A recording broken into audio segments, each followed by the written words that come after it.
Can you see by the dawn's early light was so proudly we hailed at the twilight as gleaming, whose broad strides and bright stars through the perilous fight. Oh, the ramparts we watched were so gallantly streaming, and the rockets regular amongst birds singing out, yeah, through the night that our flag was still there. Oh, say, does that star-spangled banner yet wave? Oh, the land of the free and the home of the brave.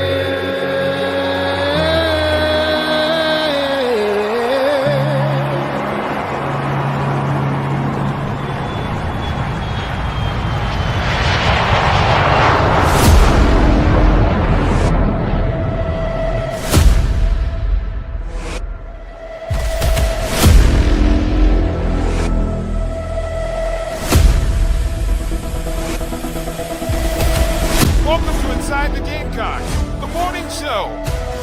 Presented by the Barn Dominion Company and Bresto Pros of the Midlands. Part of the Chief Sports Network. Go Gamecocks! He'll be fire on the mountain.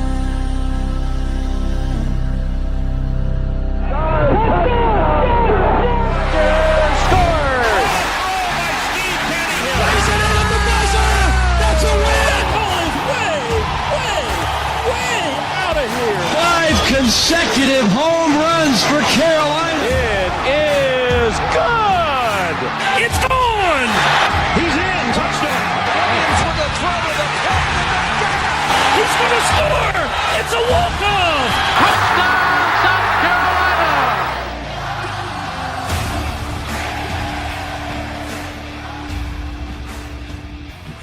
All right, greetings and good morning. Welcome aboard and welcome home. Inside the Gamecocks, the morning show built by the Barn Co. and presented by our friends at Arresto Pros. They're when you need them.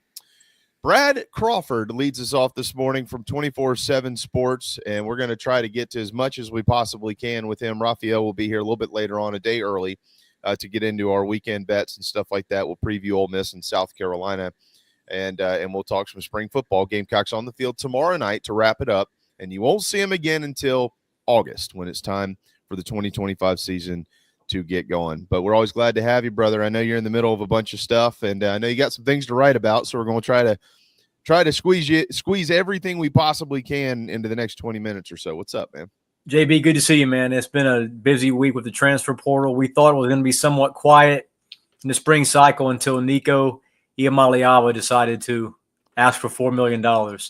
And that just set off a chain reaction of things, man. Now we have the NCAA Rules Advisory Committee dropping about 8 new rules ahead of the 2025 season, including a way to curtail some of those fake injuries that Lane Kiffin and Ole Miss always like to do on defense. So it's been a busy week, man, for mid-April, that's for sure. Yeah, let me ask you about that real quick. There's 2 rules that stand out. There's a bunch of them. I'll get to the rest a little bit later on, and you've got a column coming on this morning as well for people that want to go read that.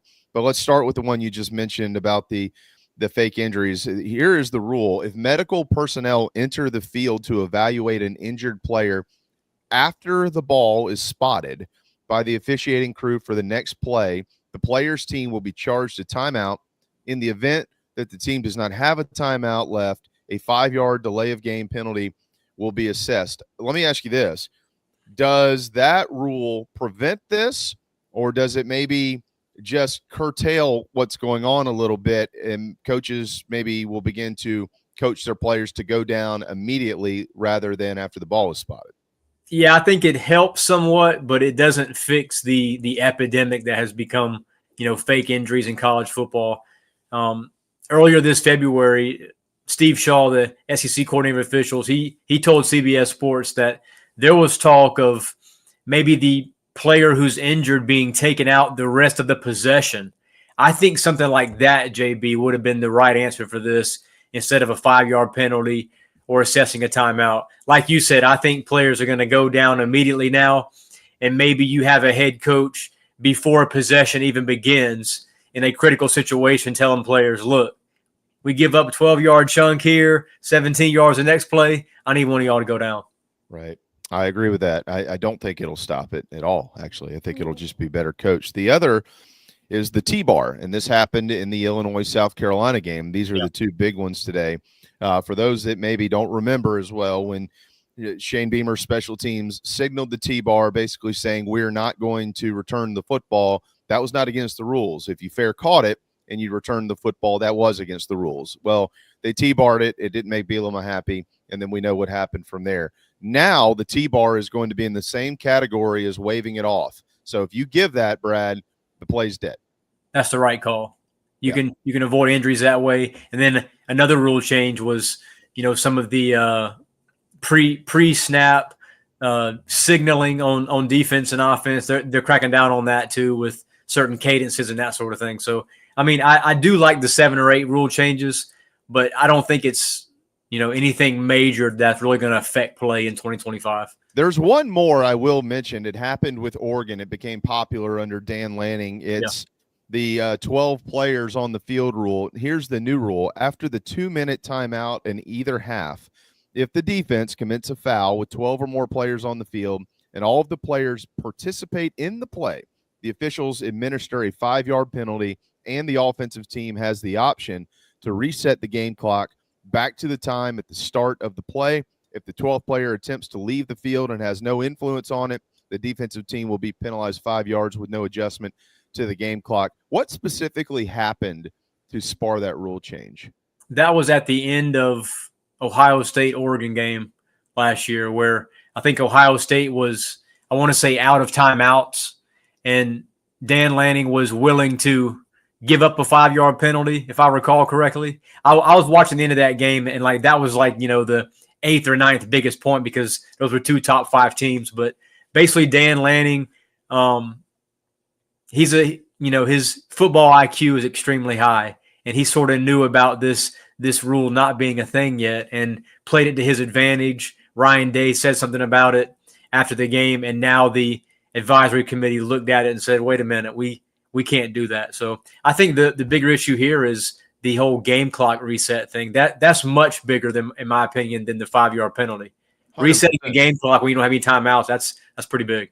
Yeah, 100%. The for those wondering, the effort behind what Dan Lanning was trying to do, if I remember correctly, was let's just not give up a big play. So put a bunch of guys out there, defend the play. The clock keeps ticking. The game's over. So what? So what if we get the 5-yard penalty? We didn't give up a game-winning play. Now you'll have the time put back on the clock with 11 players on the field. Right. Okay. All right, Brad, let's get right into it with South Carolina. Obviously tomorrow night they will kick off. Here's the matter meter. The matter meter's in play today. 1 to 10, 10 the most, 1 the least. How much do spring games matter? 5. Okay.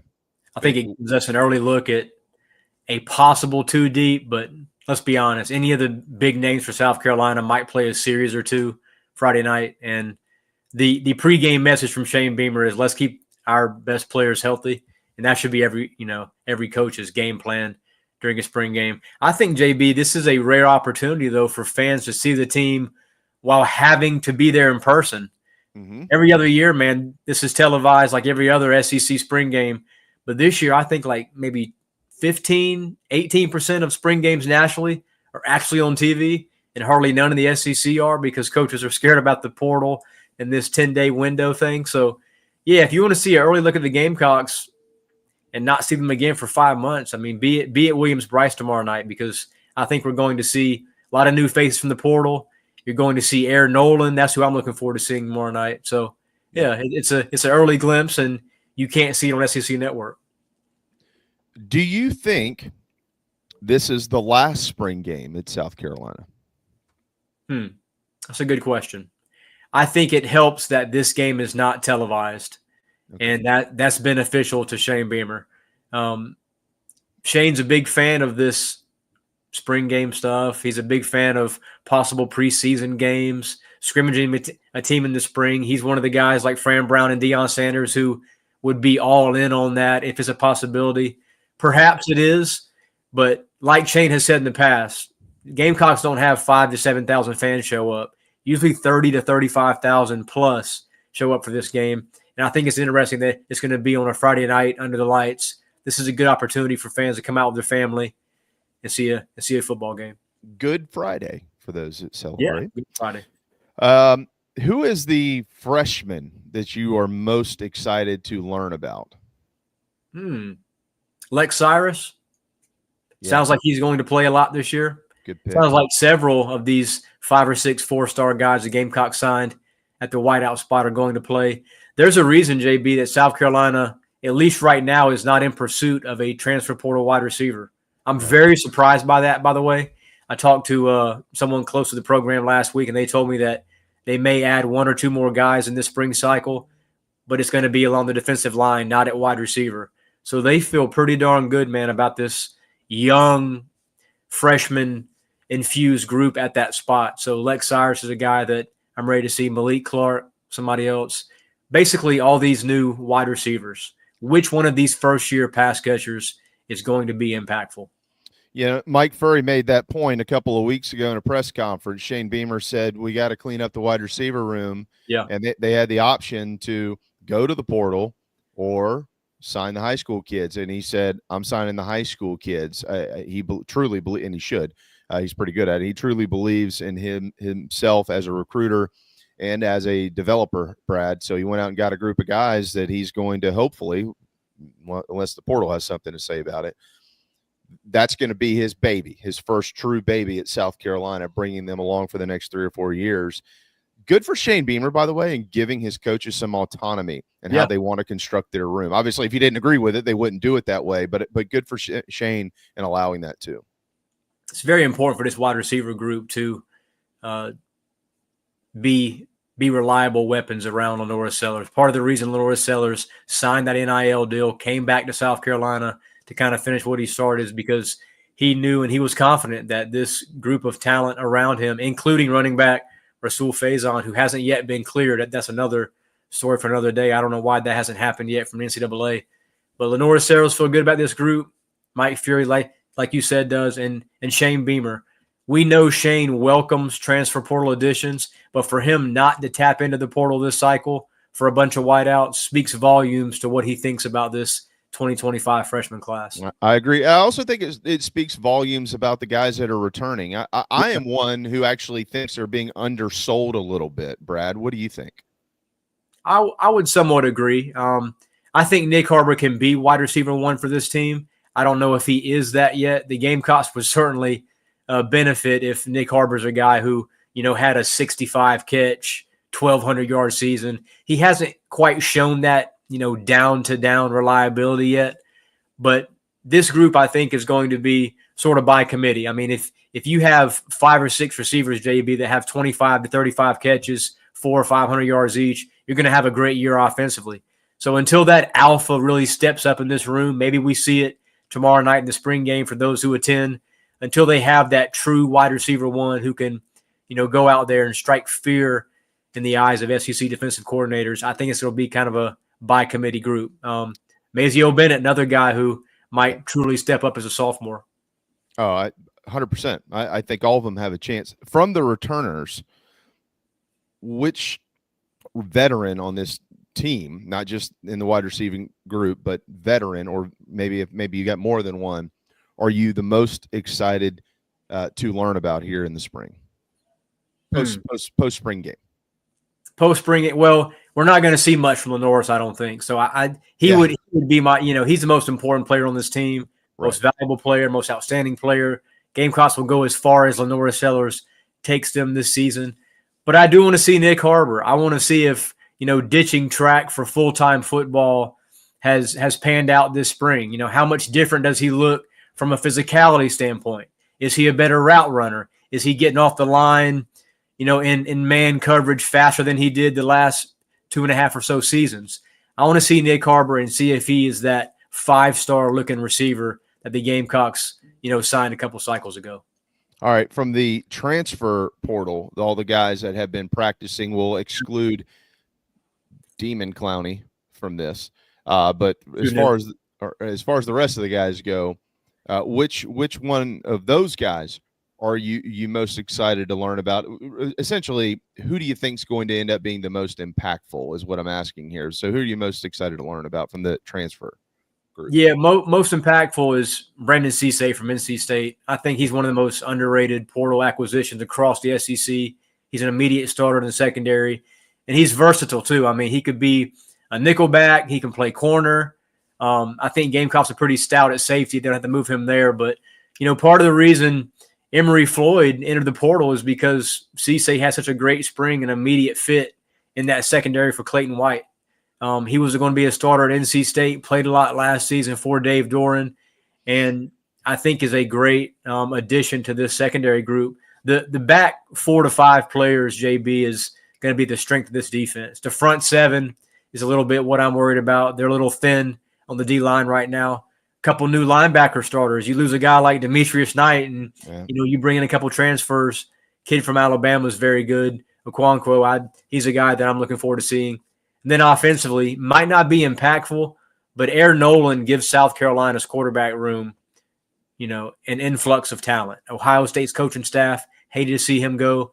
I spoke to several Ohio State people at the Rose Bowl a few days after Nolan signed with South Carolina, and they were like, man, he was going to really compete for the QB1 job with Julian Sayin this spring. So to lose him, he's a guy that they love there, high 4-star. Not sure how he showed up on South Carolina's radar, but that was a great signing. And he's a guy, too, that can orchestrate Mike Shula's offense if Lenora Sellers goes down. If he's hurt, if he's banged up, maybe got to sit a series or two for whatever reason, Nolan's a guy I think who can come in and have an immediate impact. My understanding of the relationship is through Darren Usher. I believe that Darren was on him when he was with Dan Lanning. And obviously this kid elected to go to Columbus, and now he's here. Well, if he was going to compete for the QB1 spot at Ohio State, and I don't have, if that's what they told you, we obviously clearly have no reason to doubt that. And I hate to say this, I'm not saying this to put him or anybody else in that QB room down, but nobody's competing with Lenore Sellers for the QB1 spot at South Carolina. So what does that tell you about Lenore Sellers? That he's a star. He's a top 5 player at the position nationally. There's a reason that, Garrett Nussmeier, Lenore Sellers, DJ Lagway, Arch Manning. I mean, the SEC is loaded with quality quarterbacks this fall. Haven't even mentioned Nico Iamaleava. See why he's not top 4? Tennessee didn't think he's worth $4 million. And so that's why he's at UCLA now. So SEC is very good at that position. Lenore Sellers, one of the best players nationally. And really the last 6 starts of his redshirt freshman year, JB, were as good as anybody nationally outside of the bowl game. To win 6 straight games, 3 against ranked teams, and get the Gamecocks knocking on that playoff door. There's a reason why the momentum and hype around this program, around that position specifically, is very high this spring. It was the Tennessee offense, Brad. Come on. We all know why Nico wasn't there. That wasn't good enough for him. So his father says, yeah. Yeah, that's right. Is that the top storyline in the SEC, the depth of star quarterbacks?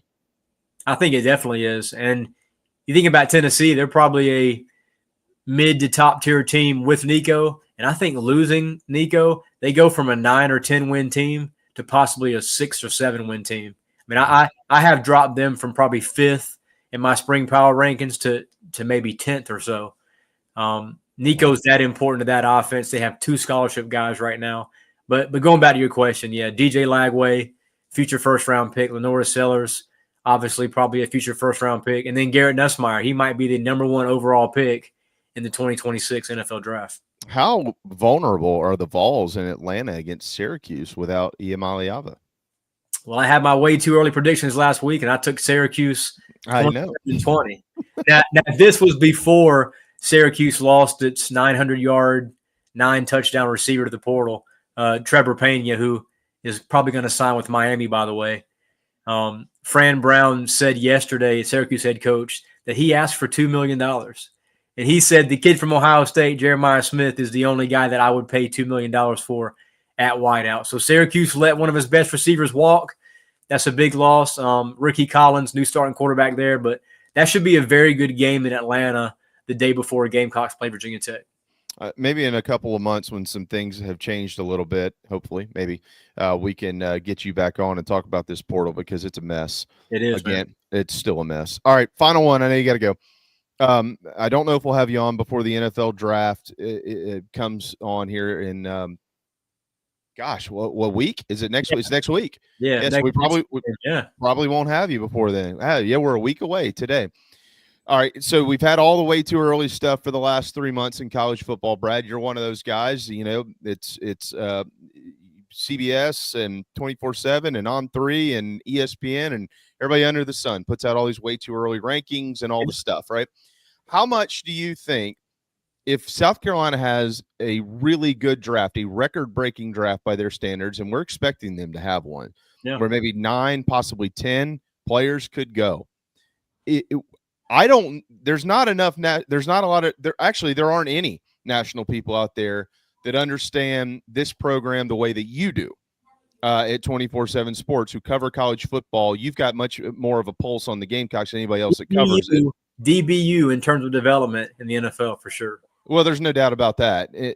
But you understand the talent that they were losing. Yeah. I'm not so sure the rest of these people who are giving all these way too early predictions actually truly understand. But when the draft comes after Saturday and they look up and go 9 or 10 Gamecocks came off the board, that's top 3 or 4 or 5 maybe in college football. How much do you think that might reset some expectations from some of these people who are predicting the Gamecocks to be in the top 10 or top 15 next year?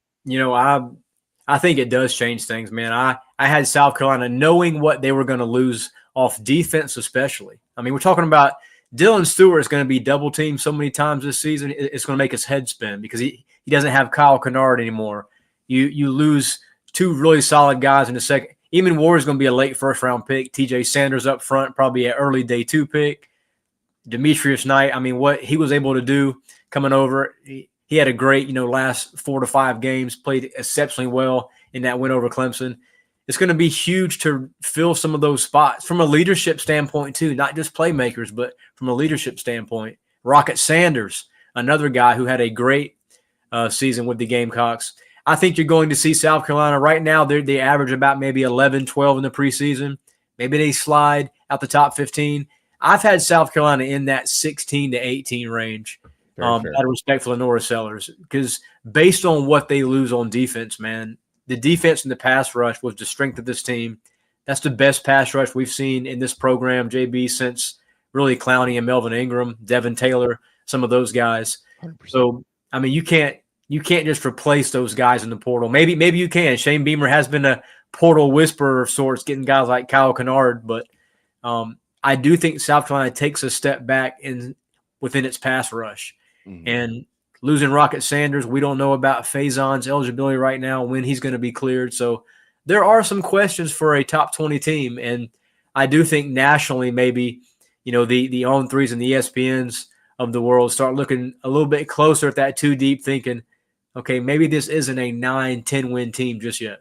Yep. And not saying that they won't be. We're just talking about simply the way that other people view it as you get closer to the season. I'm all for that, by the way. If they slip a little bit, that's okay. That's okay. Let that anonymity is so much better than preseason hype. Yeah. Let that first slate of games, help them move up. All right, man. I know you got to run, but we'll be expecting a bunch of stuff from the desk of Brad Crawford today, including a column on the rules changes, which actually are fairly significant in college football. Glad to have you. I know you've been moving and all that stuff, so congratulations to you and your family. And we'll be looking for some post-spring analysis from you as well. Thank you, man. Good to see you, and happy Resurrection Weekend. Yes, sir. He is risen. Happy Easter, man. Thank you. Good to see you. There you go, Brad Crawford with 24/7 Sports. We do need to step aside for a timeout. Some major news in the sport of college football. An incredible tradition and career is ending in just a few months. We'll tell you what that is, who that is, and what that is, and what it all means when we return. Remarkable, 5-star, sensational. These are just some of the terms used to describe nationally renowned chef William Turner out of Scottsdale, Arizona. Originally from Georgetown, South Carolina, and a diehard Gamecocks fan, Chef Will made his way out west and has served parties from every state and many countries from across the globe. If you're in Arizona or have plans elsewhere, visit chefwilliamturner.com to inquire about private events and more. From MLB to NFL, the chef has served everyone. He's won all the awards, done all the press. There's a reason for that. Food from every culture, all of it first class. ChefWilliamTurner.com and Chef Will Turner on socials. You won't believe what you see. You really won't believe how it tastes. Charleston Fitness Equipment is keeping South Carolina in shape. Clients have come from all over the Palmetto State to find that one piece of equipment that they enjoy that keeps them looking and feeling good. Whether it's a home rower, treadmill, elliptical, free weights, a home gym, or something else, Charleston Fitness Equipment keeps the mirror smiling back at you. Get in shape like the Gamecocks do. Visit charlestonfitnessequipment.com. Gamecock owned and operated and proud partners of Inside the Gamecocks, the show. We got started in 1979. Because we're a manufacturer, we're able to control our costs. That's why we like to manufacture as much of the product as we can, because in our factory stores we can offer a competitive edge over other people around the country. When people come into one of our Palm Casuals, it's like they're buying their car at Detroit. They're going right to the factory and buying their car. 30-day money-back guarantee. That's a big deal with us. I mean, we give 30 days to do anything. I mean, return it, change it, get a different color, get your money back. When you pull into a store and it says Palm Casual, you know you're at a factory store.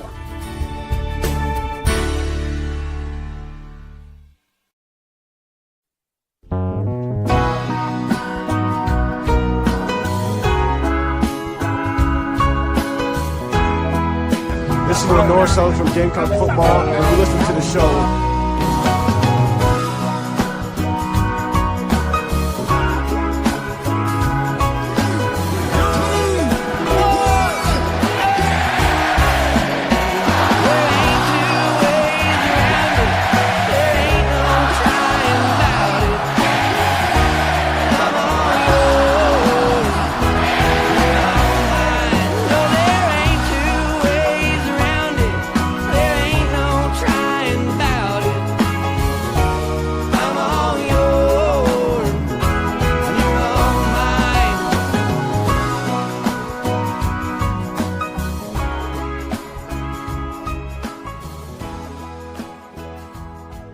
right, it is 10:28. Welcome back inside the Gamecocks, the morning show. That's Mad Dog, built by the Barndo Co., who builds dream homes in the Carolinas. Thanks to Brad Crawford for joining us from 24/7 Sports. Raphael's coming up. Tomorrow, we will have a full recruiting segment with Hale McGranahan detailing the players that will be in town this weekend for the spring game. Stuart Lake will be here as well to recap what happens tonight in game 1 of the Ole Miss South Carolina series and talk about the rest of the weekend. But we do have major breaking news. Lee Corso is set to retire. He will put the headgear on one more time on August the 30th this year to kick off the 2025 college football season, and that'll be it. He turns 90 years old on August the 7th, and after that show, he will no longer be a part of what has been the best pregame show for college football really since 1986. It was the only one for a long time. Others have tried to compete, but in the last couple of years, they really have revamped this thing and have taken control of number one again. I am sad about this. You hear it often. Look, we talk about the players and the strategies and who's going to win and the transfer portal and the NIL and yada, yada, yada. And I know that you, from time to time, when people speak about Lee Corso, it's like, man, it's time for him to give it up. He just can't do it anymore, and this, that, and the other, and that's fine. There's always a little bit of a negative tone to any conversation that you have. Not the way that I have them. I think that, like, when the world that spins around college football just increasingly becomes more and more negative with all these changes that affect the sport, you know, from all the things that have really stolen the headlines in the last 5 to 10 years, you're talking about the transfer portal and name, image, and likeness and conference realignment and blah, blah, blah, blah, blah. All these things, right? Major changes that have impacted the sport, the way that we view it, the way that we cover it, the way that we think about it.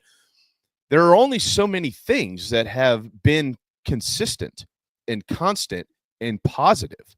And Lee Corso is right up at the top of this.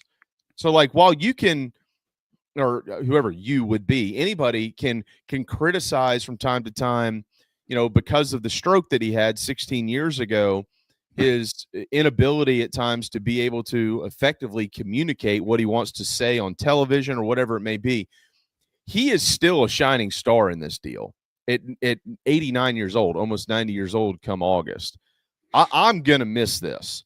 And there is no official announcement as to what they will do post Lee Corso. As a matter of fact, I'll read you specifically the press release that was sent to my email from ESPN. Additional details about College Game Day's 2025 road shows, talent roster, and how the show will approach its final segment each week once Corso retires will be announced closer to the start of the college football season. So I'm sure they have an idea, Phil, but they don't really actually truly know. But one word, it starts with an R, that just doesn't need to come up in this is, how do you replace him? Because you're not going to replace Lee Corso. Like, that's not happening. But they have been teeing up some things that would allow the show to take on a new life at the end of it. Clearly, the addition of Pat McAfee, obviously the addition of Nick Saban.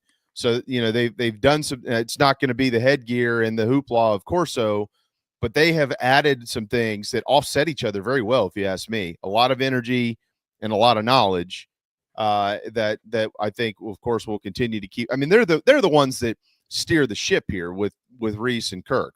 I mean, they are the show, and Desmond, like, they are the show, but Corso is the cherry on top.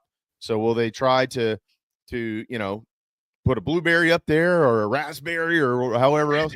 They won't replace it. No one else is going to – I don't think anybody else is going to be putting on headgear. I don't think that'd be very respectful to him. But that's you knew it was coming at some point in time, Phil. It looks like he wanted to get through his 90th birthday to be able to say that he did it, and he did. So congratulations to Lee Corso. Yeah. I mean, just a staple of your Saturday morning for so long, right? I mean, even before Fox tried to compete and do, you know, a big Saturday morning show. I mean, College Game Day was it. I mean, for the longest time. Lee Corso, of course, Coach Corso was I mean, he's irreplaceable. You said that correctly, JB. I mean, there is no way you could do that. ESPN obviously feeling the change in the wind and just looking at the numbers themselves.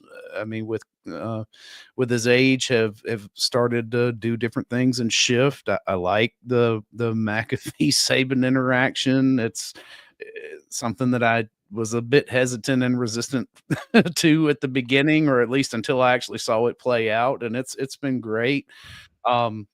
Here's the thing that I like about this the most is it's not an entire season. We don't have to go out an entire season with him, having to make, a final farewell. Mm-hmm. One day, right at the beginning of a football season, when there's still so many questions, even though you got a great slate of big name, matchups in that first weekend, there's room to honor him on the show in a fashion that's befitting what it is that he's done in his career with ESPN.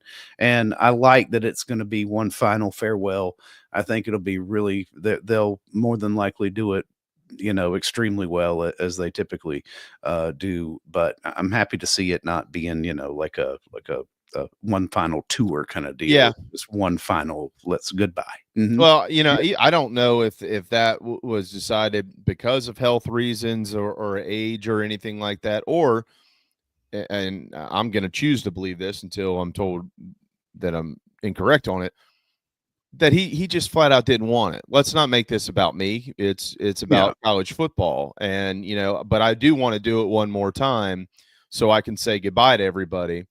I think it'll be the most watched show ever for College Game Day, and it should be. I'll be really anxious to see where it is.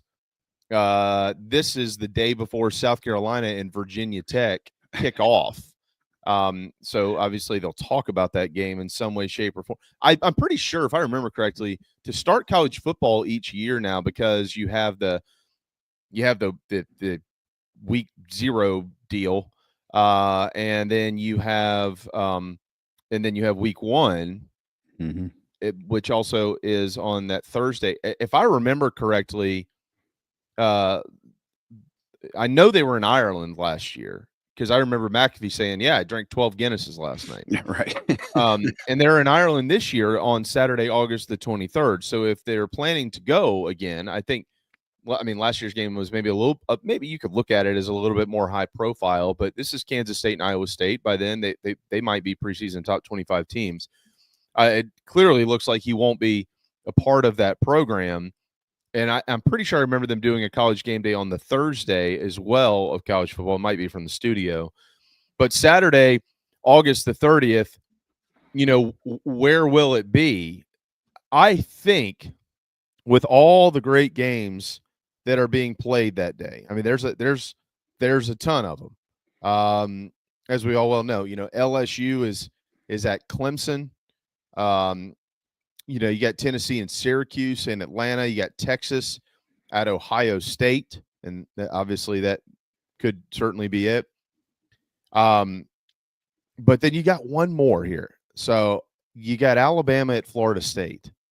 The first ever College Game Day headgear pick happened in Columbus, and he took the Buckeyes in that ball game. So you've got something sentimental there with the Longhorns visiting Columbus to take on Ohio State. But he played at Florida State. Right. And Florida State hosts Alabama. In the newly renovated Doak Campbell Stadium. Yeah. So, and Tallahassee from Orlando, where he lives, ain't too far away. That's right. Not a bad trip, right? But does he start his career and finish his career in Columbus, or does he finish his career at Florida State? But I can't imagine it is not. Look, the more high-profile game is Texas at Ohio State, duh. But you can get away with it if it's Alabama at Florida State. Kind of honoring Lee Corso as well, Phil. So there's no way it's not one of those two games. It's one of those two games. Yeah, I would think so too. That really is. Those are the odds-on favorites, I would say, at this point. I don't know. I don't. It doesn't necessarily matter who's broadcasting the game either, right? Anymore. That's not really a factor with it spread out over all the networks. So no. Well, obviously, Florida State, Alabama will be an ESPN game or an ABC. Yeah, that should be a Disney game. A Disney. Yeah, game. that should be a Disney game, right? Ohio State will most likely, if I had to guess, probably be the big noon game on Fox. Yeah. So probably 2 noon kickoffs there for either one of those. Yeah, I don't know. But which would you like? Which would you rather? If you were an ESPN production guy and you were in on these meetings, where would you say the best place to open the season would be? I don't know. I don't either. I don't think it really matters, right? I mean, you got 2 storied locations, 2 great football fan bases going up against 2 big name teams. I mean, those 4 brands don't get very much bigger when it comes to college football. I mean, even though Florida State obviously is kind of down right now, still when you say Florida State, unless you're a baseball fan, you think football. I mean, dude, he's at Florida State. He's in the Hall of Fame. Mm-hmm. And he has received the Florida State Alumni Association's gold medal, which is the highest alumni honor. I mean, it's almost like, hey, look, we're going to let you finish your career at home. But I just don't know. They'll probably ask him what he wants to do. If I was them, I would. Yeah. That's crazy. Yeah. I don't know. Look, I know that, to some of you just want to hear us talk about the 8-string cornerback and stuff like that in the spring game tomorrow night, but this is a huge deal in college football to me. I mean, I don't know anything about college football. He's been doing this basically since I was born. I was born in 1985. They started the show in 1986. That's when he joined it. So my entire life, Lee Corso has been a part of, college football. The first headgear was put on October the 5th, 1996 in Columbus, as I pointed out, Ohio State, Penn State. So you're telling me that for the last basically 30 years of my life and 30 years of everybody's lives, if you enjoy college football on Saturday, Lee Corso, you either watched him put the headgear on or you asked somebody, who did Corso pick? That's right. Yeah. Who was the pick? and it never really truly, well, it kind of did matter. He was 67% right in his career. It's not too shabby. Some of them were easier than others, obviously, and some years were better than others. But it never really mattered. It was just a part of it. I mean, it's just a part of it, and we've had some copycat things from time to time that come along. I mean, the SEC network has SEC Nation, and they try to, when they started that, I guess that was in 2014, or maybe a little bit after that, I think is when SEC Nation began. But anyways, they kind of tried to give Feinbaum his own little shtick on there, and it failed massively. I mean, it was terrible. They didn't pull him off the program, of course, but it was more like, all right, let's just make our picks and have some energy and get out of here. So this is a huge part of college football, and this is one of the things, like, you might not say it, Phil, or anybody might not say it, but like one of the things that we most when we're excited about the start of the college football season, it's the entertainment factor. And I can promise you, if anybody that's ever been critical of College Game Day and anything that they've done or said or Corso or whatever the case is, if College Game Day wasn't there on Saturday mornings, there would be a little bit of an emptiness there.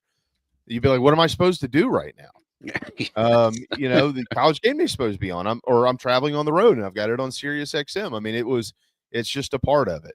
And so I think that this is a big deal, and certainly am going to miss Lee Corso on College Game Day. But anyways, back to the rule stuff that came out this morning. Let me give you some of the other changes. So we mentioned the T-bar rule, which happened in the Illinois-South Carolina game, of course. Bielema not happy, Beamer not happy. We all know that. That's basically the only change is the T-bar turns into the wave. All right, if you T-bar it, it's dead. Everybody slow down, stop running. That was not the rule until the end of the season, when you were just signaling that you were not going to return it, but you were not signaling a fair catch. You're going to be signaling a fair catch now if you give a T-bar. We mentioned the 12 players with Brad Crawford, which, again, if you happen to miss that rule, the rule change on that stems from what happened in the Oregon-Ohio State game last year, where Ohio State had a chance to drive down the field, potentially win the game, and Lanning was like, let's just take the 5-yard penalty, put 12 players on the field so they don't complete a big pass. Yeah. And while the play is running, the clock is ticking. So if we give up 5 yards here, 5 yards there, the clock's going to run out. Now that has changed. The offense will have a chance to go back and reset the clock to where it would have been, or where it was when the ball was snapped, and also be able to accept the 5-yard penalty unless the player is attempting to get off the field and it's not egregious. Then they will just be able to accept the 5-yard penalty. Again, if the 12th player is attempting to leave the field and has no influence on the play, the defensive team will be penalized 5 yards with no adjustment to the game clock. So that's fine, because he doesn't have it. The key there is influence on the play. So they've solved that problem. The injury rule they've not solved. No, that has not been solved. Coaches are now going to coach their guys, as Brad pointed out. He's exactly right. It's the first thing I thought when I read the rule. Mm-hmm. Don't wait to go down. Go down. Yeah, just go down. Right. Yeah. just fall. I mean, like, don't fall and let the guy run into the end zone. But if you make a play, roll over and grab something. And the rule, it reads like this: if medical personnel enter the field to evaluate an injured player after the ball is spotted by the officiating crew for the next play, after the ball is spotted, that player's team will be charged a timeout. In the event the team does not have a timeout in their pocket, a 5-yard delay of game penalty will be assessed. So just go down. Right. Yeah. I mean, if they hit a big chunk play, it's just like Brad said. I mean, if you hit a big chunk play, or if they're, short on, a third down and are real tight for a close fourth, and they just want to run it up to the line and hit it, then just go down. If they don't get this fourth, you go down. If they don't get this first, go down. If they hit the big first, go down. I mean, it's real simple, and it's not anything that's going to require like sideline communication, right? You can coach that prior to, 2 or 3 plays. Like, here, if it unfolds in this manner, this is what you do. And it's still going to be exploited. It's interesting that 2 of these rules directly affected Carolina, right? And the injury rule was in the same game, by the way. Yeah. The injury rule was one that was also present in the bowl game, although we all remember it being Ole Miss, because, of course, that was a pattern of behavior. But there is no teeth in that whatsoever. The 12th player attempting to leave, also, it was obviously very shrewd of Dan Lanning to do that in such a high profile game, right? And it affected the outcome of the game. Yeah. But there are plenty of times where it's not just injuries, but the slow dragging substitution, where you're waiting an inordinate amount of time, 2 or 3 seconds past, 5. Yeah, but that's because of you, though. If you substitute, they get to substitute. So if you're going to substitute, you got to get it done.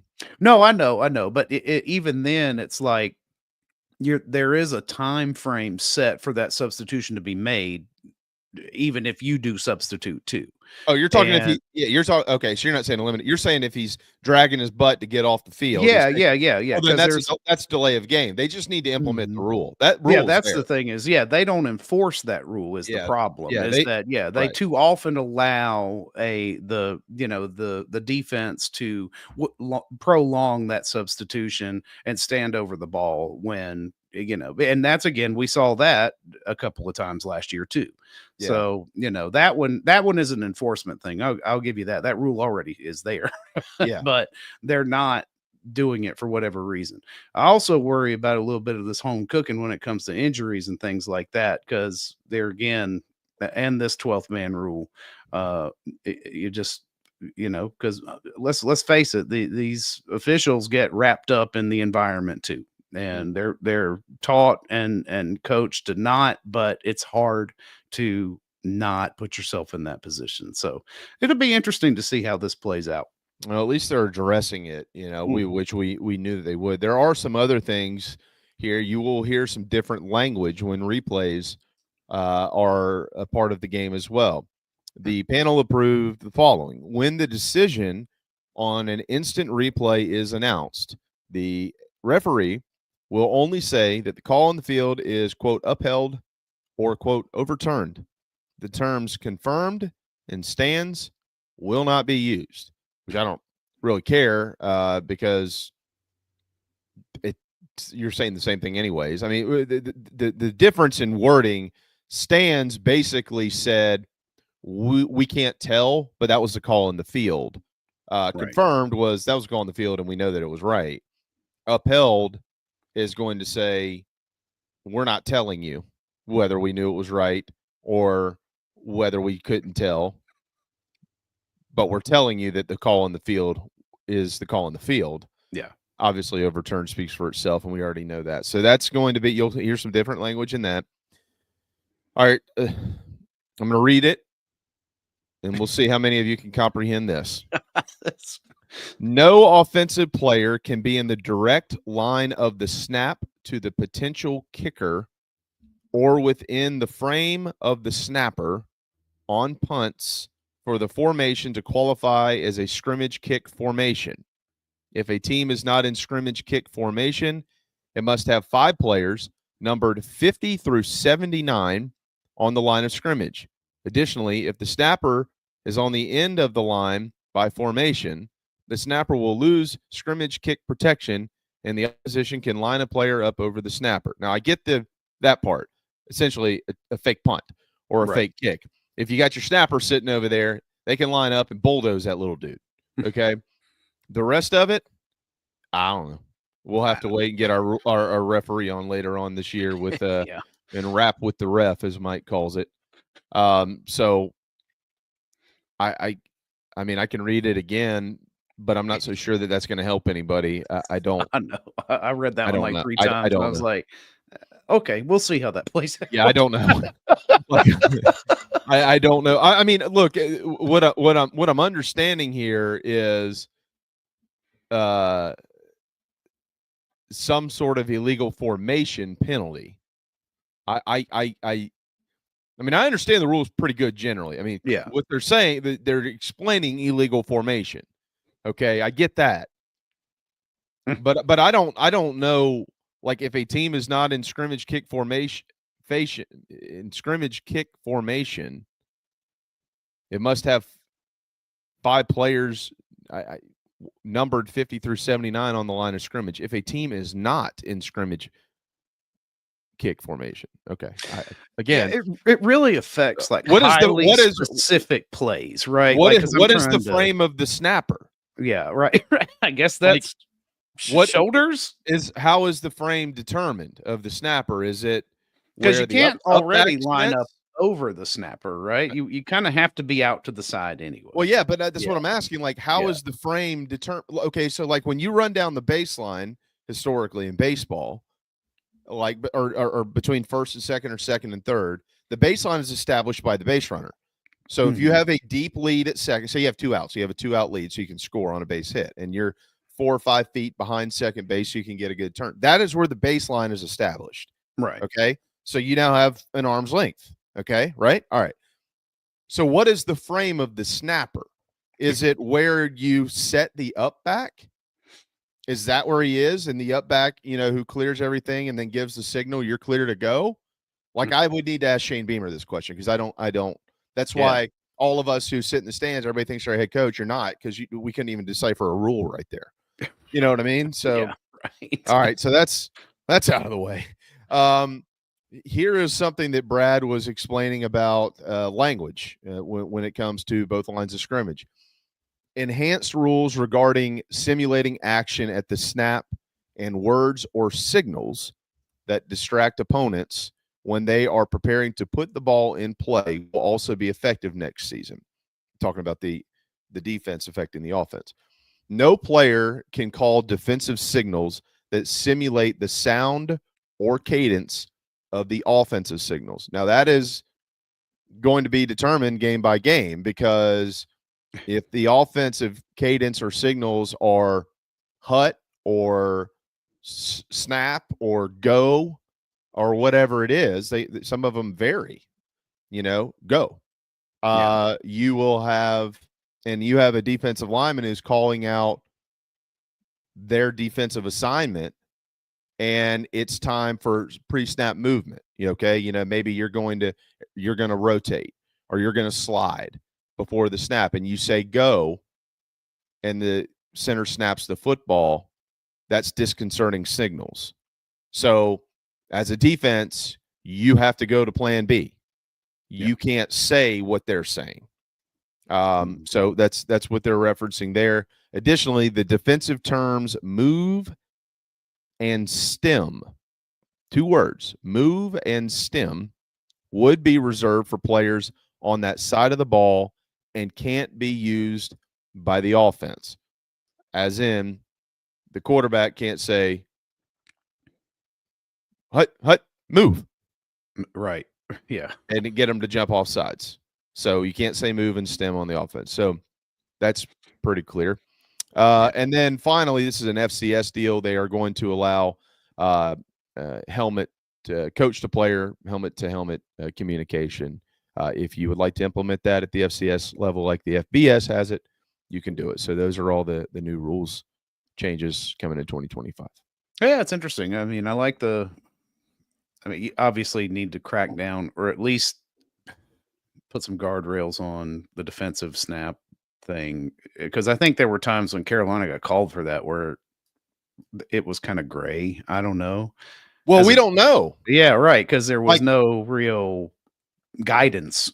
Yeah, well, I think so. I would love to learn more about that. I know we're at the end of the hour, but I would love to learn more about this, because in general, when you see disconcerting signals, when you see that call on the field, I look for the reaction of the center. Yeah. I always look for the reaction of the center and then the reaction of the quarterback. The center is the closest to it, and he knows what the call is. He's snapping the football. So he needs to know what the call is. He needs to know what language is being used, right? So if the center is going ballistic and saying, hey, we don't know what's being said down there. We can't determine that. Fans can only get upset, in my opinion, based on the center. And to your point, which I think you're right about, the gray area is exactly that.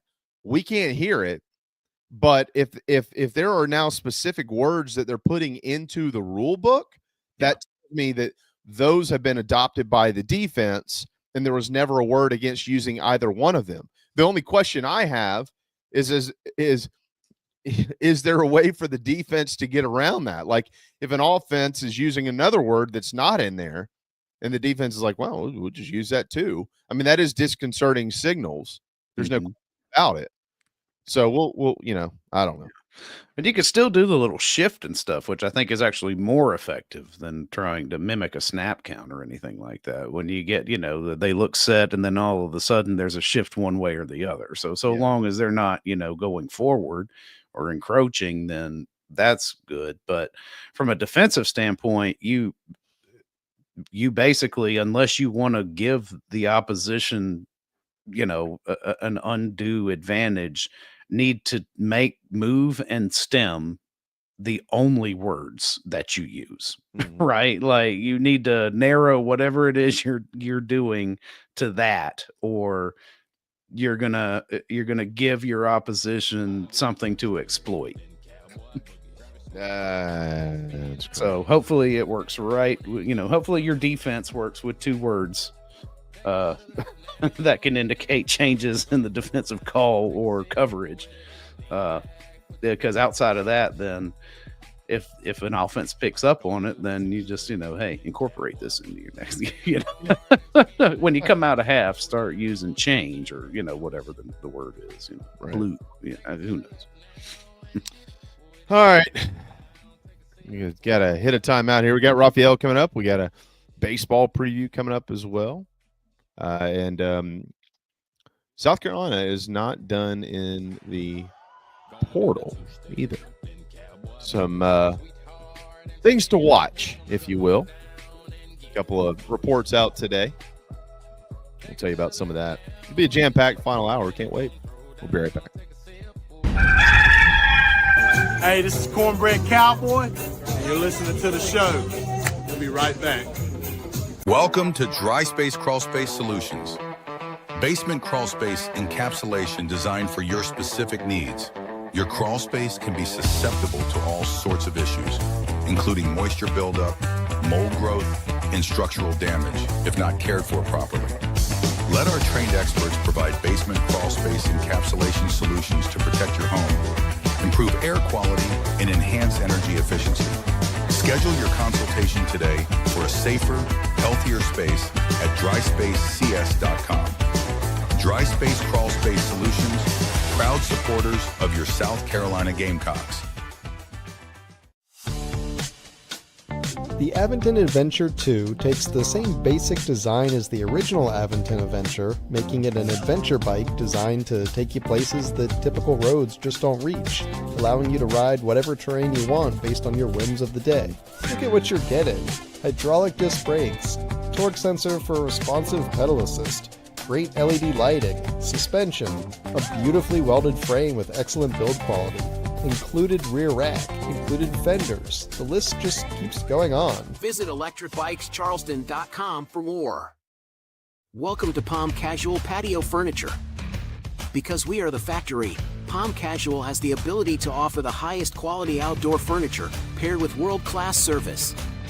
Since 1979, our factory showrooms have done our best to make the buying process as easy as possible for our customers. Our understanding of the many factors that go into your decision has helped us create our 30-day trial period that increases the level of comfort our customers feel during the shopping experience. Visit us in Somerville, Mount Pleasant, Myrtle Beach, and Bluffton, and online at palmcasual.com for our products and out-of-state locations. Go Gamecocks! Welcome home. That's what the Gamecocks say, and so does nationally recognized the Barndominium Company, where they are building dream homes in the Carolinas, Georgia, and Tennessee. Their turnkey process can be custom designed and takes 6 months on average. Make your dream a reality. Visit thebarndominiumco.com, thebarndominiumco.com.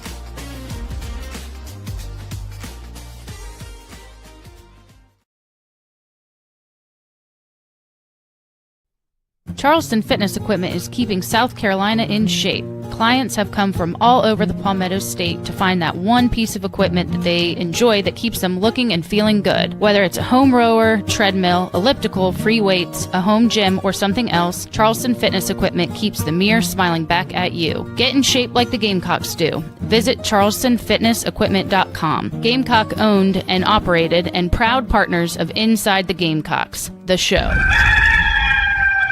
Nana's Porch presents a Southern staple, delivered right to your doorstep. Nana's Porch locally crafted pimento cheese has been a hit for years at weddings, tailgates, and other events. Now you can order online and have it sent to your home. Visit nanasporch.com. That's nanasporch.com and click the pimento cheese tab to choose between their original pimento cheese and their jalapeno smoked pimento cheese set. nanasporch.com, man, that's good.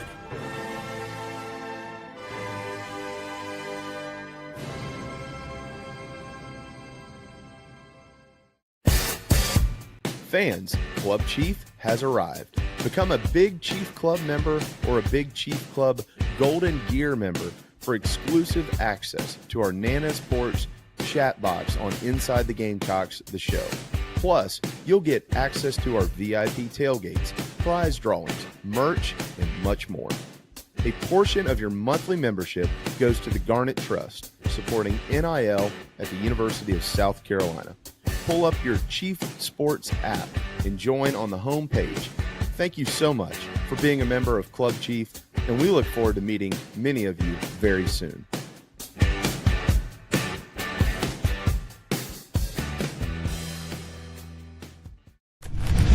This is my dirt. Welcome back to Inside the Gamecocks, the morning show. Presented by the Barndominium Company and Resto Pros of the Midlands. Hour 2 starts now. Yeah, I'd hate to be the first to sell. This is my dirt. These are my fields where I harvest what I plant. That little pond, I catch bluegill. I built that barn with my 2 hands where I raise my babies, a piece of me. Now this ain't just a piece of land. The money be great, but I can't part ways with a life that works.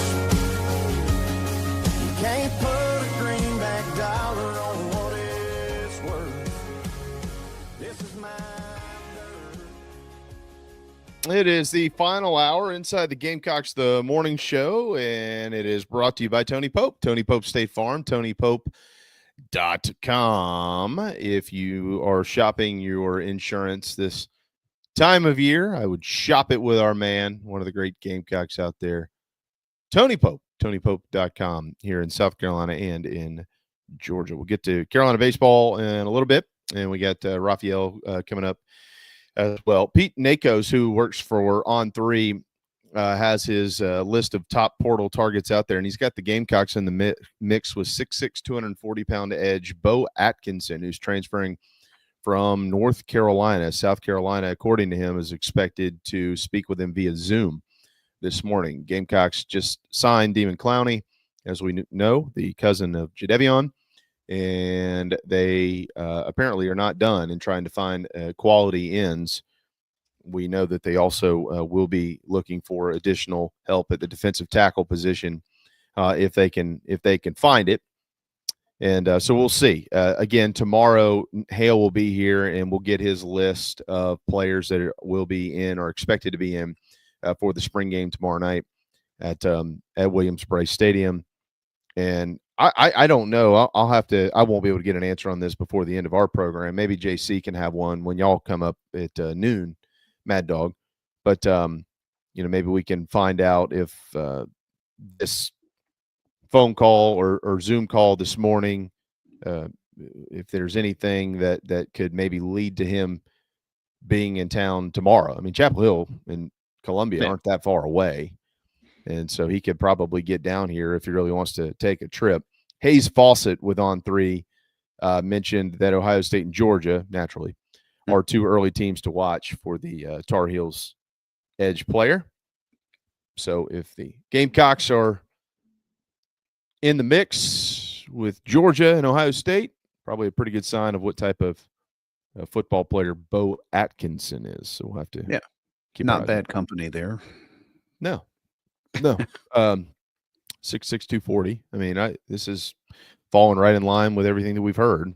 Mm-hmm. South Carolina, if they're going to go to the portal, it's going to be for an edge guy and maybe a tackle. Bo Atkinson, in his or last year for North Carolina, was in on 35 tackles, and he recorded 7.5 sacks. That was the most on the team. One ahead of Javari Ritzy, the defensive tackle, who had 6.5. He played in 2023, and he was in on 19 tackles and 3.5 sacks that season. I'll make sure that I'm right about this. Yeah, so he did play against South Carolina. He had 1.5 sacks in that game when they beat the Gamecocks up in Charlotte, 31-17. I knew it. Thought I recognized that name. Yeah. So he will be a true junior. He will come in obviously with maybe the draft on deck, but he will still have 3 years to play 2 at South Carolina if the Gamecocks are able to get him in the boat. So we'll see what happens there. But yeah, I know. JC said yesterday, he was like, if you can get an edge like that, you can, you don't necessarily need to hurt quite so much for tackle. Yeah. Because if you can bookend with Dylan Stewart, then then you're taking 3 out of 5 guys off of the protection, essentially. No doubt. to get 2 or 3 if you use your linebackers in there to kind of wrap things up. So I can understand the logic there. Yeah, and again, we're now that the portal's actually open, and I'll. While I do get plenty of information on this stuff, I try to defer. This is JC's little playground. My understanding is they have a fairly good idea of a target or two at the defensive tackle position that I think they feel pretty good about. But I'm not trying to jump the boat or getting put out a bunch of false crap. I wouldn't do that anyways. No. But I do think that they are going to end up signing a tackle, and I think they have a fairly good idea of who it is. If somebody asks who, where from, I can't confirm any of it, so I'm not going to stretch that far. But I do think that there is an initial game plan in place for what they're going to target there. So we'll see what it all looks like. But I've got a good feeling that the next couple of weeks is going to be. I don't know about the Bo Atkinson thing, but I think the next couple of weeks, I think that they will once again be winners in the transfer portal, if you will. Yeah. And, yeah. We'll go from there. So just hoping things stay quiet on our end, and they're and I'm not so sure that they will. I do think that Carolina will have some guys hop in. Now, who will they be? I haven't heard any big names or anything like that, but you never know. Shoot, I just saw a little bit ago that one of the best players at Auburn is in basketball is in the portal. Chad Baker Mazzaro has decided to hop in there and test the quote unquote free agency market. What's he do? He'll get a bunch of money. Good for him. What position does he play? Can he shoot the ball? Well, he can. That's right. He can. Yeah. So Columbia is a nice place to be out here, Mr. Mazzaro. He'll run in there and we'll see what happens. We will also see what happens tonight. South Carolina baseball is home for the first time in a few weeks in an SEC series. They have dropped they've dropped every series in league play, but the last 2 on the road. And tonight they will try to take down the Rebels. Ole Miss comes in highly ranked, as we all well know. Gamecocks all-time 40-29 versus Ole Miss in this series, and the Rebs have never won a series in Columbia, South Carolina, since they have been playing in the SEC, and since Ole Miss has been coming, they have never won a series in Columbia, South Carolina. Let's hope that continues this weekend. Brandon Stone will get the ball tonight. Jake McCoy will stay on his day, which is Friday. And South Carolina is going with TBA on Saturday, although my understanding is that Dylan Eskew will get the ball unless he, for some reason, is needed sooner or from a health standpoint if something bizarre kind of happens. But that seems to be the rotation. Stone tonight will oppose junior righty or redshirt junior lefty Hunter Elliott, who is 5-1 with a 3.92 ERA.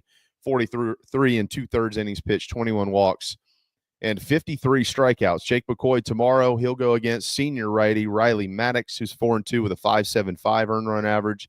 He's got 16 walks and 36 strikeouts and 36 innings pitched.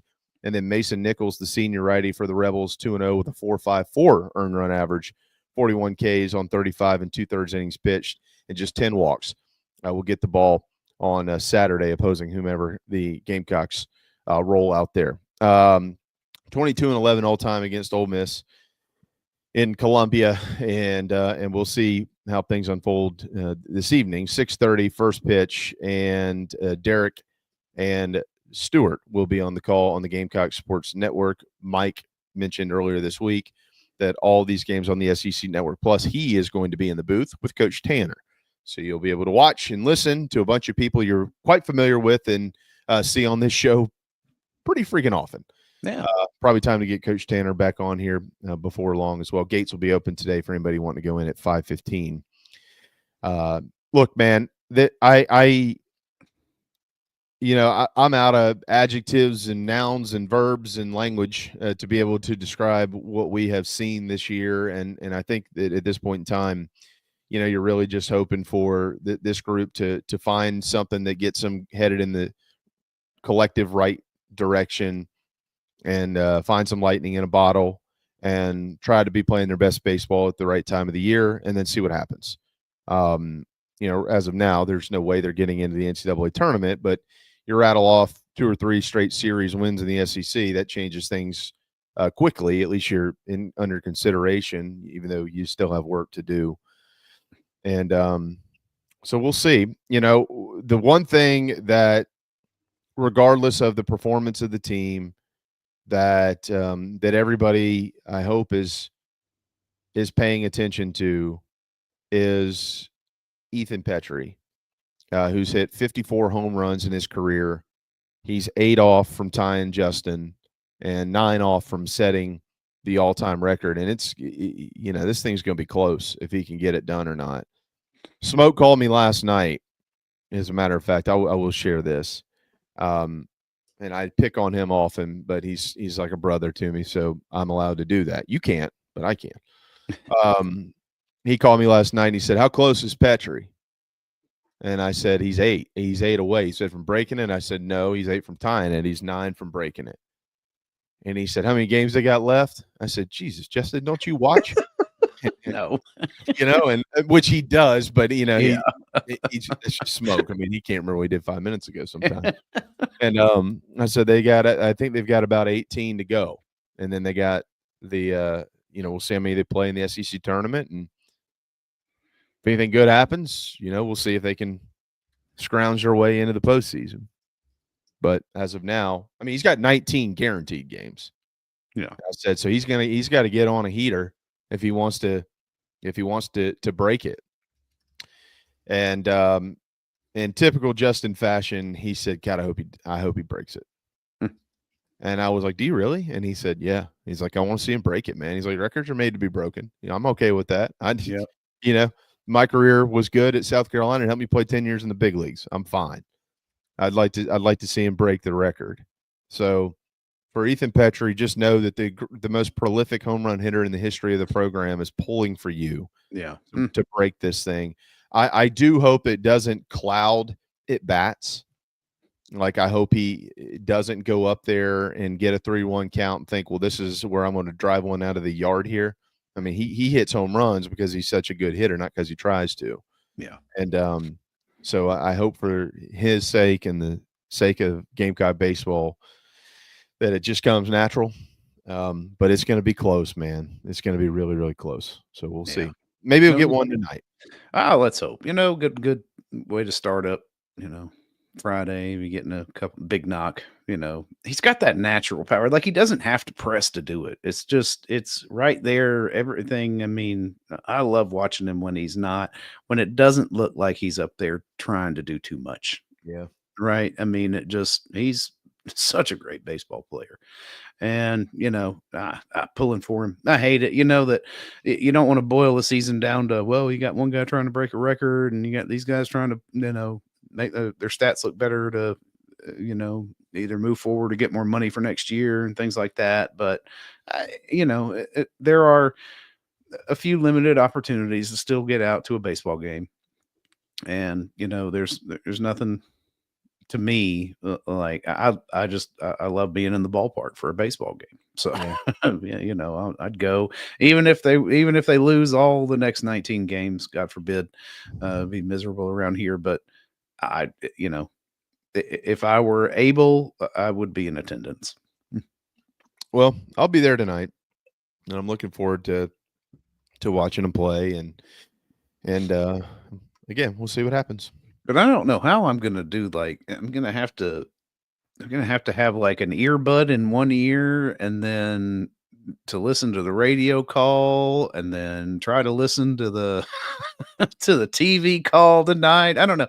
I may go TV tonight and then radio tomorrow. I haven't figured that out yet, but got to show love to Derek and Stu because that's how I usually take the games in. But Yeah. I mean, the Morgs and Coach Tanner, you don't want to miss out on that. Well, you don't want to miss out on Coach Tanner. I've heard Mike enough. No, well, that's true. Yeah, That's true. Mike. But, Sorry, Mike. No, the Coach Tanner in the booth is great. Like, he really does have a knack. He's I mean, he's what you hear, and then like if you sit there and talk baseball with Coach Tanner, it's just like doing it with Justin. And I'm pretty good at this, right? Like I'm pretty good at it, and I see things that everybody else doesn't see. I always learn something with you when we watch baseball together. But then you sit there and you talk with those guys, and you're like, I mean, these guys are. I mean, Coach Tanner is just a genius with all kinds of stuff. But elsewhere tonight in the SEC, you got 5th ranked Georgia on the road at 19th ranked Vanderbilt. Remember, there's a bunch of Thursday series this weekend because it is Easter weekend, so they won't be playing on Sunday. So you get a top 20 matchup in Nashville. 19th ranked Vandy welcomes the Dogs to town, who are in the hunt for a College World Series appearance, both of them. 8th ranked Auburn is on the road. They're at Dish Falk Field in Austin. They've got the number 1 Longhorns. 18th ranked Oklahoma is at Missouri this weekend. Missouri is 12-23, 0-15 in the SEC. A&M, who has now won 2 straight SEC series and got this thing totally turned around. They're 1.9, 1-9 in the league. They went to Knoxville. They welcomed the Gamecocks, and now they're 6-9 in the league, 21-15 overall, and they are squarely back in the postseason conversation. And this weekend would go a long, long ways if they were able to pull it off. They're at Baum. They've got the Razorbacks of Arkansas in Fayetteville. And then you've got in Baton Rouge, 9th ranked LSU, 15th ranked Alabama at the Box. That's an 8 o'clock first pitch tonight, game 1 of that series. All right, we need to step aside. Many of you will be spending time on the Palm Casual back porch this weekend. It's going to be absolutely spectacular from a weather standpoint, whether you're going to be watching baseball or golf or whatever it might be. Palm Casual is ready to help you soup up your outdoor space, and a grand opening is taking place today and tomorrow in Wilmington, their 5th store here in the Carolinas. Congratulations to the general manager up there, Josh Cranshaw, who's got that store up and running, and to the ownership, Aaron and all those guys. They're wonderful at what they do, and they've made the Myrtle Beach market and the Somerville Inland Market, Mount Pleasant, down here along the coast, down in Bluffton, a bunch of folks from the Midlands have come down and shopped. Everybody's just ecstatic. They're happy. They got great stuff. And now the folks up in coastal North Carolina will get a feel for it too. Head to palmcasual.com if you'd like to soup up your outdoor space. That is Gamecock owned and operated. Raphael Esparza a day early, but we've got him. He'll join us when we return. The Aventon Adventure 2 takes the same basic design as the original Aventon Adventure, making it an adventure bike designed to take you places that typical roads just don't reach, allowing you to ride whatever terrain you want based on your whims of the day. Look at what you're getting. Hydraulic disc brakes, torque sensor for responsive pedal assist, great LED lighting, suspension, a beautifully welded frame with excellent build quality, included rear rack, included fenders. The list just keeps going on. Visit electricbikescharleston.com for more. When you bundle home and auto, good things can happen. You get a local agent who can help you choose the right coverage for you at a price that's right for you. Call State Farm agent Tony Pope today. Hey Gamecock Nation, my name is Kyle, longtime listener of the show and avid golfer. I wanted to take my game to the next level, but let's face it, golf is a hard game to learn on your own. I heard the ad from McKellar Enterprises and reached out to the owner and former Gamecock golfer Meredith Taylor. In just 2 months of working with Meredith, I shot my lowest round ever, and I've never felt more confident in my golf game. So if you're looking to take your game to the next level, go to McKellarEnterprises.org and book your lessons today with former Gamecock golfer Meredith Taylor. Go Gamecocks. The season rolls on at Love Chevrolet, where the inventory is overflowing and the deals are in full bloom.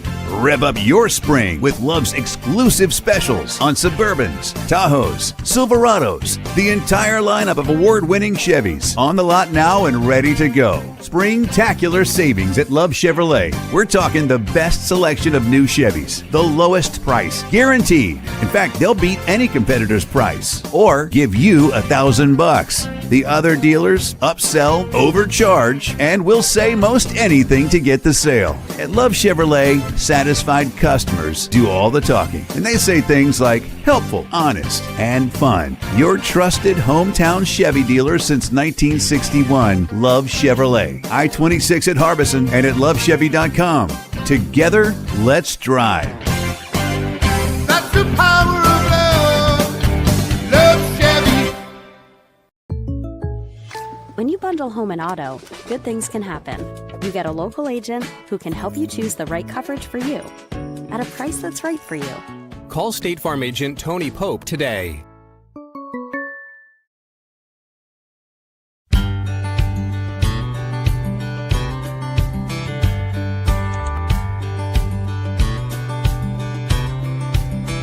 Get along down the road. We got a long, long way to go. Scared to live, scared to die.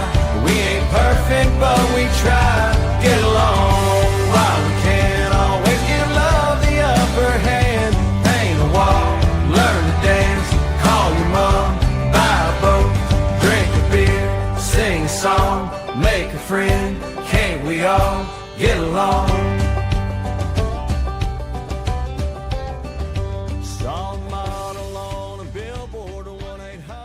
All right. It is 11:25. Welcome back inside the Gamecocks, the morning show powered by Electric Bikes of Charleston and built by the Barndo Co. And Raphael, we are 1 week away from the 2025 NFL draft. And I was doing some browsing this morning, and you have been working, my man. There is all kinds of prop bets out there for this sucker. The most overrated spectacular that I have to watch, listen, and put on ESPN and Fox with Mock Draft 10.0. And I am not the biggest fan of the NFL draft. I haven't done odds since the pandemic. Because remember, I think me and you were doing a show. I had odds where a dog be seen on TV while a cat be. Remember when all the drafts was at home and it was chaos and stuff like that. But the NFL draft is, I tell bettors, it's customer appreciation day for the books because they never win NFL draft props. They always lose on props. That's why there's kind of low limits on certain of them. It's customer appreciation day. You want to make money? Look at the mock draft, do a lot of reading. You can have a really, really nice day for the books. So free money, everybody. Well, hey, everybody, if you'd like to bet on the NHL playoffs, but stay away from the NFL draft. How come Mad Dog hates me? Every time I come on, he skips. Is this his bathroom break? Is he eating his oatmeal? Because that's what he probably eats in the morning. He's always going on me. I feel kind of disappointed. Both. He does both at the same time. He eats oatmeal while taking a bathroom break. That's where I figured that. All that fiber going in. He's a producer. Producers can do all kinds of things at one time. And eating and taking a bathroom break it's one of them. Yeah, if that makes sense. All right. Anyways, moving on. Hold on. Why is this not working? Okay, sorry. However, we are still a week away from the draft, so I do want to ask you a couple things. Let me start with a based off of South Carolina question. Are there any props out there on over under total picks for individual college football programs? Yeah, just SEC, Big Ten. I don't have it. Let me pull it up right now. I'll pull it up while we're talking. Yeah, I know I sprung that on you. But we do have individuals, and we'll be putting up more prop bets as it gets closer and closer. For me, they've already asked, can I help out with some prop bets after the biggest event of this weekend that you didn't talk about, WrestleMania, but that's another show and another story.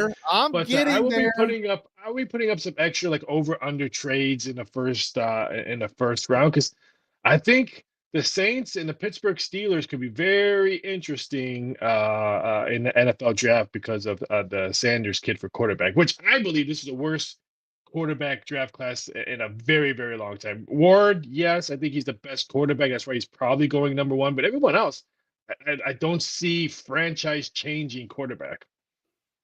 Well, according to my bookie, did I read this right? What are his odds? Hold on, my screen just escaped me here, Raphael. I can't get it back. What are his odds to be the number one overall pick? There were something I mean, Ward's. I'm shocked that books still have that out because I think it's consensus that Ward's going to be the number one pick. There's some books, I think ESPN Bet has, we have over under quarterback selected at 2.5, and it's like minus $5. Yeah. I think we could see 3.5. It would not shock me just because the NFL is such quarterback happy that they're afraid they're more willing to fail than afraid not to draft on somebody. And I just think some of these quarterbacks, the Louisville quarterback, hits my mind right now. Jason Darks, is he really a number one, right, our first round draft pick from Ole Miss? I don't think so, but it would not shock me if we see 3.5. Yeah, it wouldn't. I'm with you on that. You're talking about Ward. You're talking about now Jackson Dart would fall into this category. Shadur Sanders, obviously, and I'm missing somebody. Kyle McCord. Yes, thank you. I couldn't think of the name. Kyle McCord. Those would be the four that would give you the 3.5 number, right? Yeah, and if the Giants don't take Carter as number 2, I'll be blown away. And I think they brought in Sanders. I think it was just a ploy, just to see if maybe someone will come up and say, hey, you know what, we'll give you X, Y, and Z if we can get the second round picks so we can draft Sanders. I think they were just maybe toying with Pittsburgh and maybe toying with the Saints. Like, oh my God, if someone else is going to take him, when we need Sanders to maybe be our quarterback, just because all the headache that they're going with Carr right now. I just think they brought him in just to kind of boost his ego, boost his rock, and boost his trade value. All right. I mentioned just a second ago over-under totals for college football programs. We are expecting to see a record number of players drafted out of the University of South Carolina. The all-time record is 7 in one NFL draft. But there's a potential to get 10 or 11. I don't know if they'll get that high, Raphael. But certainly 9 names continuously come up when you look at this thing and you talk to people who have a little bit of a clue. Now, whether all of them go, we don't know. But if you had to put a number based on anything that you know about South Carolina, me personally, I would probably put it around 7.5 or even maybe 8.5. Where would you have? I would do 7.5 just because we have total SEC players drafted in the first round at 14.5. So I would probably do South Carolina at 7.5 because let's face it, LSU is going to have guys and his other teams. Jason, like I said, Dart was getting blown away that he could be drafted in the first round on that one. So I would probably say 7.5. Even though 14.5, I do believe the juice is really high on the SEC players taken, but I could see 7.5 on South Carolina. This doesn't mean it could be 8.5 because it could really easily be 8.5, especially with the offensive linemen that can probably be going. I know they could sneak 1 or 2 in the back door there. Yeah, there's no question about that. The 14.5 on the SEC in the first round is a fantastic number because most of the latest projections have 15 going, but I don't see it dropping to 13. No. And I don't see it. I'm not. Maybe it could get up to 16 or 17, but I think the 14.5 is right on it. I literally think it's 14 or 15. Yeah, I think that number's. I hate to say I would be shocked if we see a 15.5, but let's face it, we live in an SEC world, and I have to like it like it or not. But I could see 50. It wouldn't shock me the whole first round is all SEC players. It wouldn't just shock me that every team picks an SEC player. Why not? Yeah, I don't think that's going to happen. Somebody's going to take Shadur Sanders, and then in a couple of years be miserable that they did it. All right. Saints fans. He said that, not me. From Rattler and Sanders over Rattler? Yeah, give me Rattler all day. Come on. From the first round to the last pick, Mr. Irrelevant. This is a fun prop bet. Let's be honest. This is a fun prop bet. Okay. You can bet on who or what position will Mr. Irrelevant be this year. Are there any stats and numbers out there that support the odds? Offensive play was a big stat just because we included punter and kicker on that. But this used to be a fun bet until some guy in San Francisco who's going to get paid pretty soon as a quarterback decided to make this not a fun bet. Now I have to really concentrate on the money that's coming in on Mr. Irrelevant. So it used to be a fun and type of bets. And I think 1 year put how many letters would a last name be on Mr. Irrelevant just because it was fun. It was just something to, giggle at. Now, some quarterback named Brock Purdy to kind of ruin my fun and the last pick of the NFL draft. Thanks a lot. Well, I mean, at least he brought money to the books, right? I guess. True. Very true. Because when he went, if people were betting on the last pick in the NFL draft, at that point in time, I'm quite confident that quarterback didn't have the most cash coming in. No, never. It was very rare that we see a quarterback taken. Okay, let me ask you just in general. I mean, you can lump the odds into this, obviously, but just in general, you mentioned the quarterback class, and I know you talk to NFL people all the time, Raphael. So the quarterback class being fairly light in its britches. What about the wide receiver class? There are names in it that we're college football enthusiasts and fanatics. I mean, obviously, you got Mbuka, you got Luther Burden, you got Matthew Golden. The McMillan kid is an outstanding kid. A lot of people on the East Coast don't know his name, but they will once he gets to the NFL. But I don't think that it has like the one, like if you had Jeremiah Smith in this year's draft, right? Like there's not like the one or two like top end shining stars. And I think sometimes that persuades people to think that maybe the wide receiver pool is a little bit deeper than it is. I actually believe that this is a pretty deep pool of wideouts, Raphael. It just doesn't have the one or two star-powered names that come from a huge program to support it.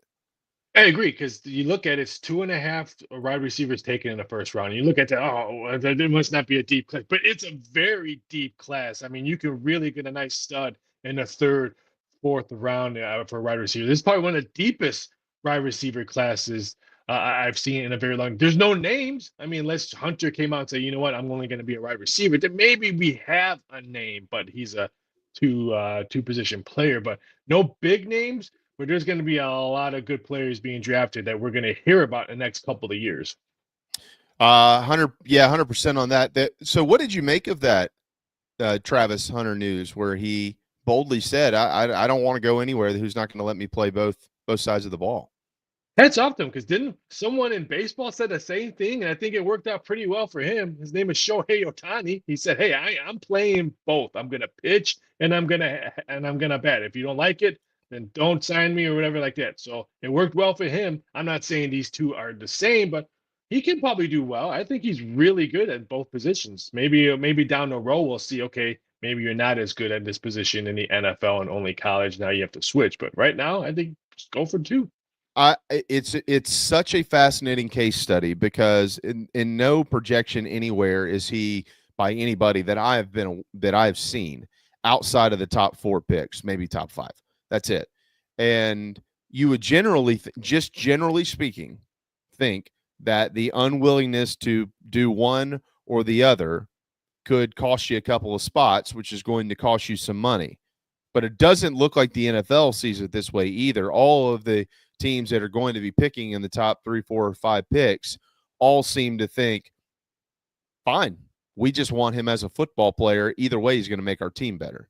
Yeah, he's got talent. So bring him in, and then either you sticking with one position or you do play with one position. But I think he's the most talented person in the NFL draft. Okay.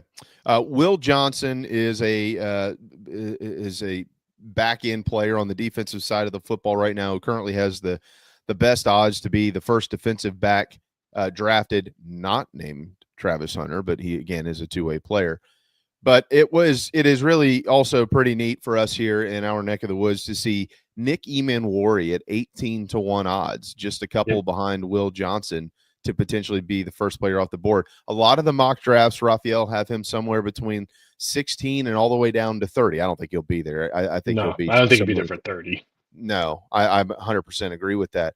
But my question to you, in doing draft odds and doing your research and listening to people talk and asking questions and all the things, is there the potential, maybe, or a small potential or a large potential, that we hear Nick Emanwarri's name off the board higher than what's being projected at this point in time? It depends.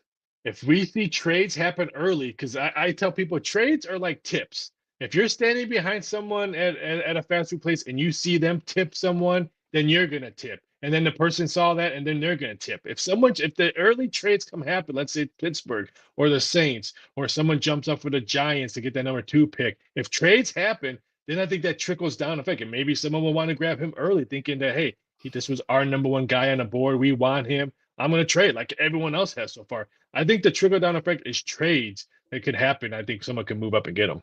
Okay. All right. Anything, I could do the NFL draft and the prop bets all day. There's 10,000 of them. Anything that you just want to make a note before we move on here? NFL draft prop bets. There's limits for a reason, but bet them early, because it may be so and so at minus 160 right now, but if on draft day it could be minus $3. So if you like something now on the NFL draft board, you bet it now. You don't wait, because these numbers get moved quickly because there's low limits. So bet the numbers now. Okay. All right. There you go.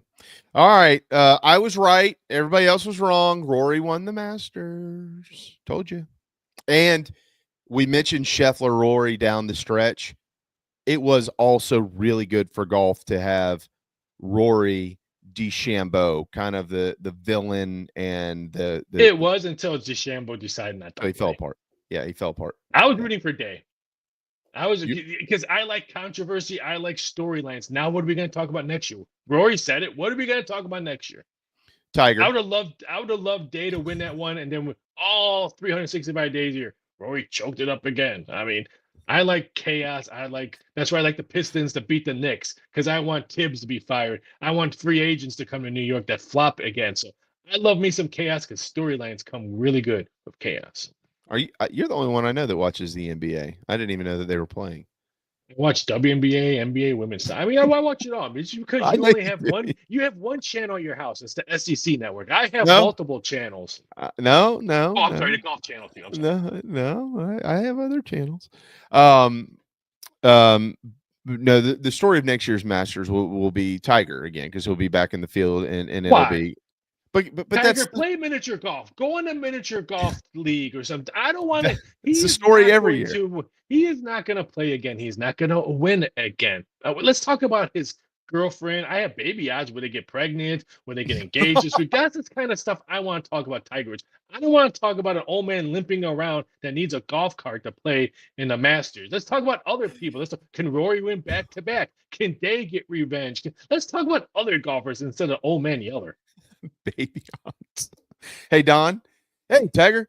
Yeah, I'm dating your ex-daughter-in-law. Is that cool? Whatever makes you happy, man. Okay, thanks. Yeah, I'm more worried about my 401k than what Don and Tiger are talking. Yeah. I hear you. All right. Currently, speaking of golf, right now, just south of us, down in Hilton Head, the RBC Heritage is being played. I feel bad for the RBC. Well, they do it. This has seemed to work for them. You know what happened though? The problem that the RBC had, it's such a great event for this state here. And it's a great course, but it's just like the high, and then you go. Yeah, it's the week after. I know. Well, the issue they had for so long was not being able to get the bigger names in the field.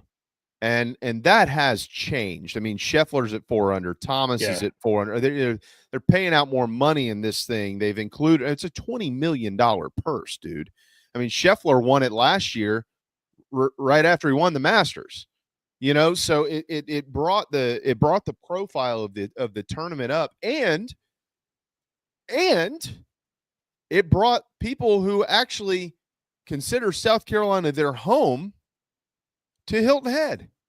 You don't just have a bunch of transplants out there. Oh, yeah, it's a great round of golf. All right. No, you actually have some locals like me who'll go down and watch some golf and enjoy their time. So I got a hat tip. I'm actually shocked that they still play this. Why not move it? This is Easter weekend. What is golf ratings going to be on Sunday? I think phenomenal. No, it's family time. It's Easter. They're not going to be watching the RBC Classic. They're not going to be watching NBA players. I'll be watching wrestling. But I mean, I think this is just a bad time. UFC doesn't have an event this weekend because they know, you know what? It's Easter weekend, family weekend. I disagree with you on that. I understand the UFC thing. You don't want to see people getting their face smashed in, when you're celebrating the resurrection of Jesus. But when you're just sitting around after you've already eaten your Easter meal and you're watching the final few holes of the Heritage, it's like football on Thanksgiving. Emotional high on the Masters. The RBC Classic is not going to give me the high of no offense to the RBC Classic, but it's not going to give me that high.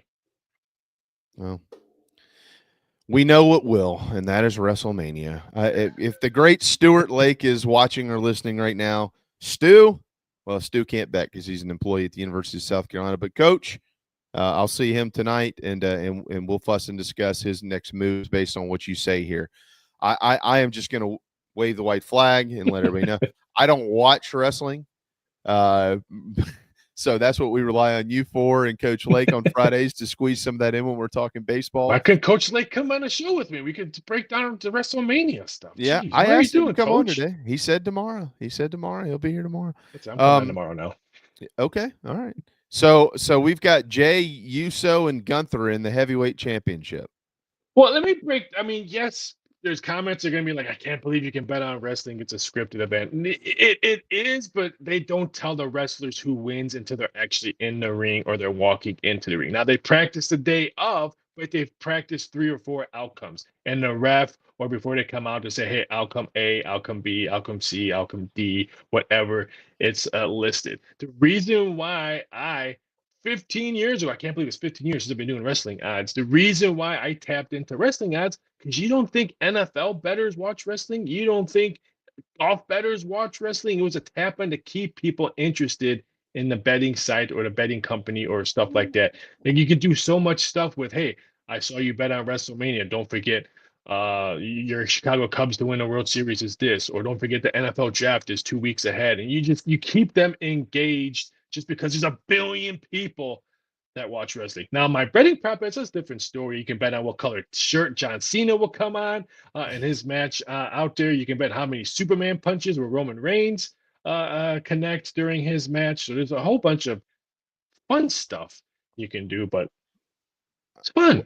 No, I'm not disagreeing with you. I agree with it. You're making fun of me. I know you're making fun of me. No, inside your head. I'm not, because if I am, then I'd be making fun of half our audience. These guys, they watch wrestling too. Bobby says it's real. Look, I know Bobby, so if he says it's real, it's real. I'm good. So, all right. So Jay Uso, you've got -600, and Gunther is plus 350 to win the world heavyweight title.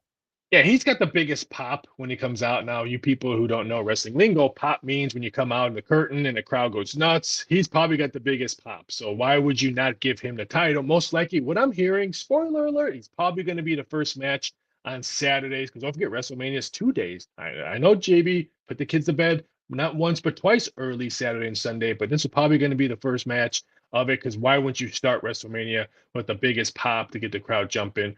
Probably going to be the one. Jey Uso probably wins this one at -$6. All right. Now, what about the women's side? I'm a big fan of Charlotte, and she's got Tiffany Stratton in the ring with her. This is tight. This is neck and neck here. Ever since she's come back from a horrific knee injury that took her a very long time to rehab. Oh, wrestling's fake. Well, then why does she have to go through not one but 2 knee injuries? And why does Kevin Owens have to have a neck infusion if it's fake? That's another story. Man, they've hated her since she's come back. I have a feeling that they probably thought, okay, she's gonna come back, crowd favorite. We'll give her the title. She can reign again. But boy, they've turned totally opposite to Charlotte. So this is kind of iffy. I can see both ways coming out here. So it wouldn't shock me if we see Tiffany keep the belt, just because the hatred they have for Charlotte since she's been back. Okay, all right. How about the triple threat? CM Punk, Roman Reigns, Seth Rollins. This is going to be interesting because Paul Heyman, who represents Roman Reigns and his best friends in real life is CM Punk, who's he going to walk with it? I think we're going to see interference. It wouldn't shock me if we see Rock, Lesnar come out in this match, and he settles who's the real boss of Heyman, Paul Heyman. I see CM Punk winning, but I see Brock Lesnar cleaning up house, and I get a huge pop from the crowd on Saturday night. Okay, you mentioned leaving the ring. So there's a prop bet out there. Who does Paul Heyman leave the ring with after the triple threat match? And you're saying it's who? I think it's going to be Brock Lesnar, but I love chaos. Like I always said, I was rooting for Rory to lose on the Masters. Wouldn't shock me if Seth Rollins and his wife Becky Lynch come out and they leave together. Them three leave the ring together, but I think it's Brock. You think it's Brock, and Brock is at plus 800, so you can win some money on that. 8-1 odds. All right. So what color shirt is Cena going to be in?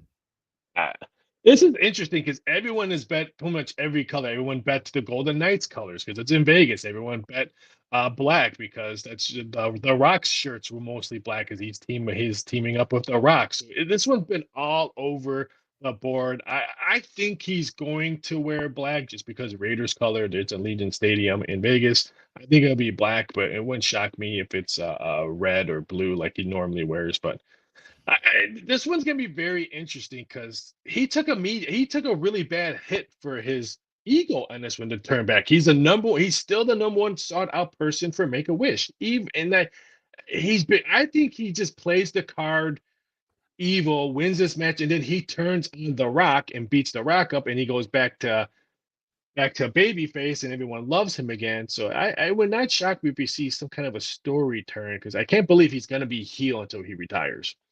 Okay, so John Cena and Cody Rhodes in the undisputed WWE champion. Yeah, he wins and he beats Ric Flair's record for the most times as a champion.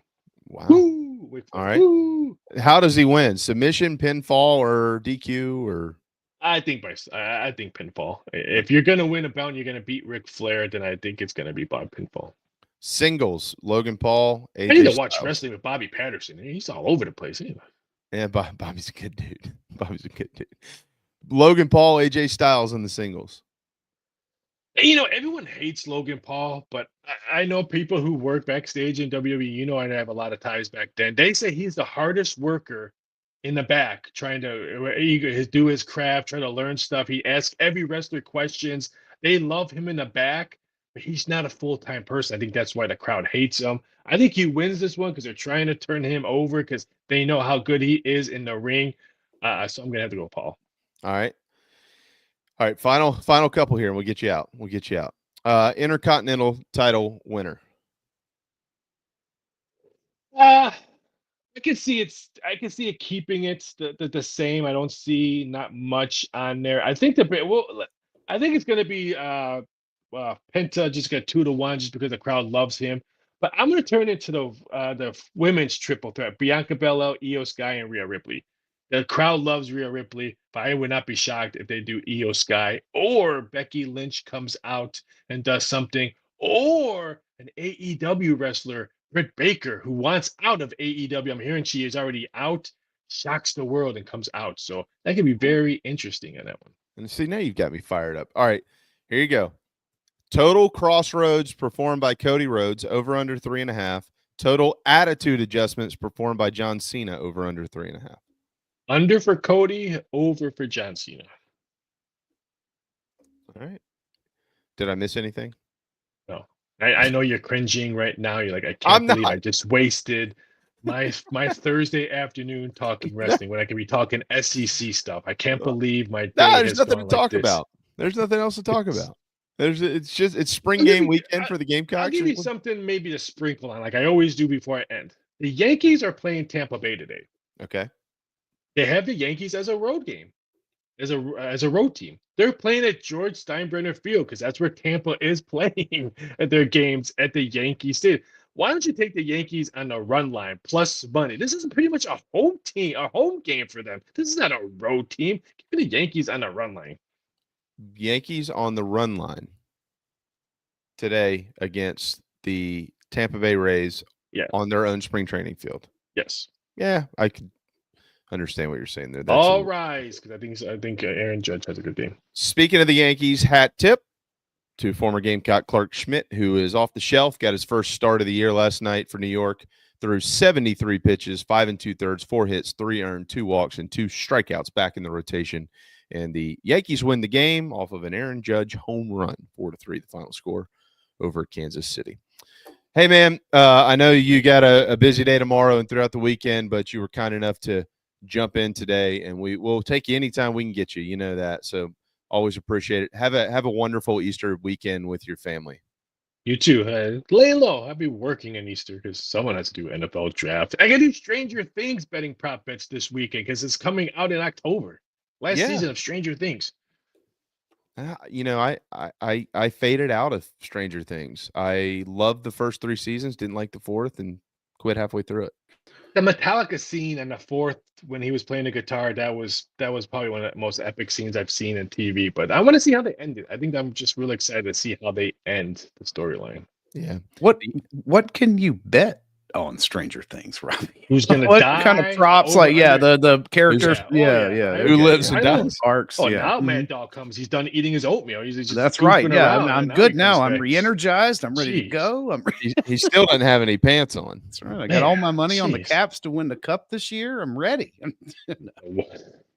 It's gonna be a long NHL playoffs for you, buddy. Yeah, I know, right? It always is. The NHL playoffs start in April and they end in like next April. I'm sorry, but I would watch the NHL playoffs any day of the week before the NBA playoffs because there's nothing better than a Game 7 in the NHL. And home ice means nothing in the NHL playoffs. Nothing. My rule when I was running sportsbooks in Vegas, if there was a Game 7 in the NHL playoffs, it was on a big TV with sound. I don't care what else was on TV. I don't care if the Super Bowl was playing. I don't care. It's Game 7, NHL playoffs, big screen, sound. I could agree with that. Yeah. I hunt definitely over the NBA, but the NHL playoffs are a blast. I actually found myself last night watching the final regular season game of the year between the Red Wings and the who did they play last night? Somebody. I don't know. But I stopped watching the NHL years ago consistently. When I grew up, I loved watching the Red Wings, like Sergei Fedorov and Steve Yzerman and, you know, all the guys. They brought Chris Chiller. I mean, there were so many guys we could sit here and name them all. Chris Chiller should have been a Blackhawk until he died. I know. I hear you. But have to get me mad now. Jeez. But those guys were fun to watch. The goalie, what was his name? They had 2 of them. One, and then the one guy retired. I can't remember their names now. But anyways, they were fun to watch, and my mom loved it, so I enjoyed it. But then I kind of faded out. But I will watch the playoffs. You're right about that. And overtime hockey in the playoffs is fantastic because you could be up till 3, 4 in the morning and 6 overtimes, and then you're screaming at the TV because you have to get up early, but you can't shut the TV off. Oh, I can't wait. Yeah, Eddie Belfour. Osgood. There you go. Look at these guys. I love Osgood. He was a nice guy. I met him multiple times, and I actually did some stuff with him when I was at Aria. He's a good guy. Chris Osgood, I think is what it was. All right, man. Thank you. Happy Easter. We'll hope to see you next week. Don't forget Monday, 50% off on Easter candy. It's the best candy, Easter candy. We don't need Halloween candy. Go to Walgreens on Monday. Easter candy, 50% off. Bean season. That's what I call it. Yeah, bean season. Big jelly bean guy. Love it. Thanks, dude. See ya. Thanks, easy, guys.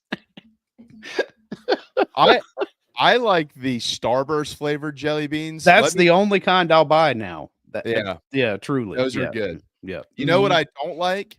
And I remember when I was in grade school, I was in elementary school, and one of my teachers, I think it was Miss Sellers, my 3rd grade teacher. I had never had one, and she introduced to our class Peeps. Oh no, I'm not going to have you besmirching Peeps on here now. And come on. That was my first and only time with Peeps. I never could. I was like, nah. And dude, I was like 9 years old. I was like, nah. I love. I can't get in all that. I don't. You like them? Yeah. Oh yeah. But it's Peeps are one of those things like they're like candy corn. Yeah. You Yeah. like You love it or hate it. Yeah. There is no middle ground. No. And if you do like them, like you have to eat them immediately. When you open that package, it's almost like bananas. You know, you bring bananas home. If you don't eat them within a couple of days, they're brown and ugly. If you don't open a thing of Peeps and eat them immediately, they get hard, and it's just not the same.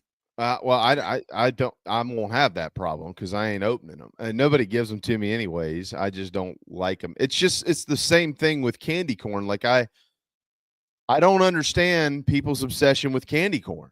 Like I know people when you get into the fall in October, we all know people like this. You go to I'm their that house, person. Yeah, it's corn season. They have bowls of candy corn. I'm like, what? Yeah, No I love way, candy corn dude. too. Yeah, yeah. And I'm one of those like I like conversation hearts at Valentine's Day. I like the seasonal odd candies that a lot of people, don't. Now there are some things that I don't like, so Yeah, see. But I'm not the biggest chocolate guy. So Easter, like the Easter bunnies and the Cadbury eggs, and that's not necessarily for me. But Well, but here's the thing. All right, look, we could all disagree on candy corn and Peeps and all this other gibberish, but at the end of the day, if you can't all hug it out, give some hand pounds, and share some laughs around Reese's eggs and Reese's Christmas trees and Reese's pumpkins. The pumpkins, yeah, oh yeah, and the hearts. They do hearts now for Valentine's. Yeah, if you can't all wrap around that and everybody love one another and sing Kumbaya, that's a you problem, not a me problem. Right. I could do the Reese's peanut butter cups and the varying, not flavors, but I guess designs. I don't know. I like it because it's just a little chocolate. It's right. It's just a little chocolate to enhance the peanut butter, which they have like the perfect peanut butter to pair with chocolate anyway. You can't find that. Like you can't go knockoff there either for me. Like it's got to be a Reese's cup. And I don't like the super thick. Now, do you do like the ones that's like double peanut butter, like the big cup? And no. I'm not big on that either. I don't like the variations. I don't like the white chocolate. I don't like the crunchy, although I like crunchy peanut butter, but I don't like it crunchy in my candy. So yeah, got a lot of hard candy takes here. No, yeah, I mean, I'm a lover of all chocolate. Which is, by the way, we had some friends in town a couple of weeks ago who they had gone across the pond and visited like London and some other areas. And Misty is her and her husband. Misty is as southern gets, from Anderson, horse rider, can cook anything, make it from scratch. I mean, dries her pasta out for 2 or 3 days before she makes homemade pasta. I mean, she can do anything. She's a man's dream, I'm telling you. That's a labor of love, pasta, that's for sure. And she went. This is one of Carrie's best friends. She went across the pond and then came back, and her husband's got some family over that way or something. So they go there from time to time. When they come back, they always bring us chocolate. And she brought these chocolate bars that are Cadbury, and that is totally different over there. There's like 3 ingredients in it, dude. Yeah, like candy from Europe is so much better. Like much better. I had real European chocolate when I was in high school, and I will not refuse to eat a Hershey's chocolate anything. I don't do Kisses. I don't do Hershey bar. It tastes like dirt. If you've never had real European chocolate, you're okay with it, but Hershey's tastes like dirt after you've had the good stuff. And I've got a friend who has family in Germany, and one thing, like my wife and daughter went to Paris one summer on a school trip, and I was like, okay, when you get there, obviously you got to get chocolate, but you got to eat their like gummy candies because nobody does gummies better than Europe. So I actually have an imported gummy connection. Their aunt ships them over here. I was like, hey, make sure you throw me a couple of bags in this month. You're going to be on the CIA radar before you know it. Probably am. Yeah. Like, I'm sure there's something wrong with whatever it is that I'm doing. But if importing better quality candy with less crap in it is wrong, then I don't want to be right. Yeah. I don't disagree with that. It's we could do this all day, but I know you're spot on. Anyways, All right, Gamecock baseball tonight. It's a 6:30 air or 6:15 airtime. 6:30 first pitch. If you're headed to the ballpark, maybe we'll see you there. And of course, back tomorrow morning from Columbia as we get you teed up for the spring game. Hale McGranahan will have a full list of who's in to watch the Gamecocks, and Stuart Lake will be here tomorrow to talk about this Ole Miss series this evening.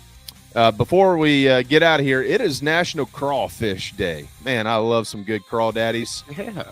You know, pinch the tail and suck the head. That's what they say. If you've never had crawfish, try them. And it is also National High Five Day. And it's National Cheese Ball Day. I like a good cheese ball. Yeah, I like a good port wine cheese ball is always my Yeah. favorite. I like a nice little flavor there. Yeah. So Nice. there you go. And tomorrow, of course, will be Good Friday, and we can't wait to be on with all of you for that. Thanks to Raphael, Esparza, and Brad Crawford for joining us today. Thanks to all of you, as always. JC will be up here in just a second. Got some Cruton. See you tomorrow.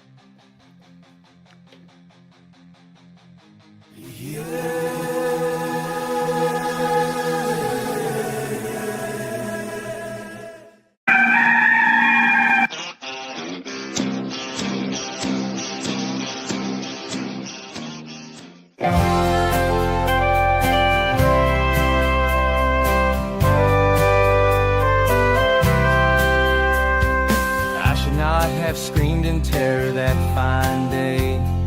Saw that purple wig and did not know what to say. It left me sort of startled and confused. Red lips and white makeup and those big old red shoes. But my daddy tore a knot in me for being so damn rude. He said, son, don't you know that clowns are people too? Clowns are people too. Big red shoes. Clowns are people too. Don't be rude. If you weren't a bit lucky, then this could easily be you. I met your mom when she was up on that old trapeze. What can I say but hey, I had a thing for circus freaks.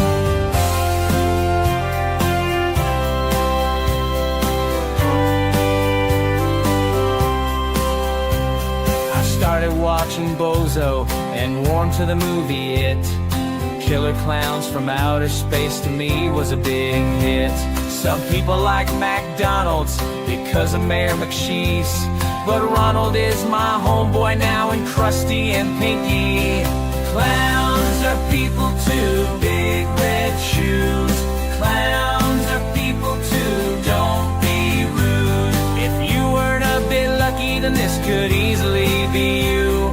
I met your mom when she was up on that old trapeze. What can I say but hey, I had a thing for circus freaks. Clowns are people too. Clowns are people too. Now I own some tiny horns and got me those red shoes. I don't know much, but know one thing that's true. If you don't know anything, just know that clowns are people too.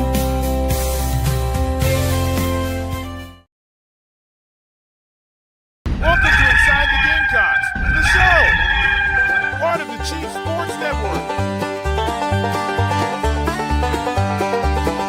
Mad Dog's upstate raised and reared up near the tater patch. He flirted with that upstate team, now bleeds garnet and black. It's been almost 2 decades since JC started Big Spur. He may live outside of Chicago, but he's all Spartanburg. It's the show, the Gamecock Show. ITG, Phil and JC, it's the show.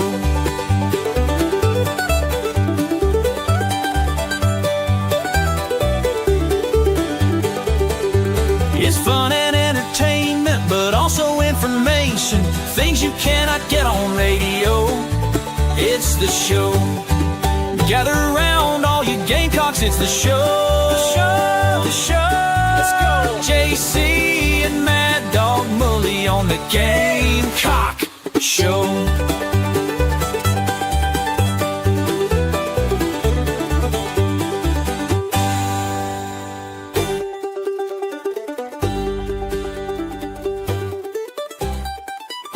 Welcome in, everybody. It is Inside the Gamecocks, the show. Bill Mad Dog Mullinax here. JC Sherbert over there. Bo Atkinson fan club. I like it. I like it. That's I guess all eyes on him. From what we heard today, JC, this morning, Carolina has a Zoom call with Mr. Atkinson, or had one at this point. No, it's this afternoon. I had to confirm that. Pete Nakos, who got called the B word by Nico's dad, reported that. So congrats to him. But yeah, I got kind of the skinny on it behind the scenes. It's a player the Queen of the Cocks mentioned in the Nana Sports chat box, and that I'd had a conversation with the outside of USC contact about yesterday. And I looked into him, and then, Georgia and Ohio State pop up. Everybody just assumes, they're going there. He's from Raleigh, North Carolina. He's a triangle kid. Ohio State may be tough. North Carolina players tend to want to gravitate toward the brand, but had a really good run of it at UNC. And I guess didn't see eye to eye with Chapel Bill, or Hard Rock Harry, Chapel Bill's son, in the defense. And looking for greener pastures. He was their Tar Heels leading sacker last year. Would be a logical pickup. Now, with NIL and things like that, with this, if you talk about money, you've got one school that Georgia's not going to overpay for anybody. Right. They don't do that. You got another school that probably will in Ohio State. South Carolina budgetarily is in good shape. They have other needs on the interior and all that good stuff. But Joel Starlings, who's another defensive tackle, younger kid, was a redshirt freshman in Chapel Hill last year. 4-star guy from Richmond, Virginia. Out of high school, Carolina was in his top 5. They kind of faded after a while. He visited a whole bunch. South Carolina's expected to talk to him as well. There's some others that aren't in the portal yet that are possibilities on the D-line. And then the kicker, who we talked about with Alex yesterday. We went the whole show, Phil, our whole segment, talking about the kicker and never mentioned his name. That's true. We called him the kicker from Baylor. The kicker from Baylor. Yeah, I put up a YouTube short about it. It's Isaiah Hankins is his name. Yeah. So Isaiah Hankins.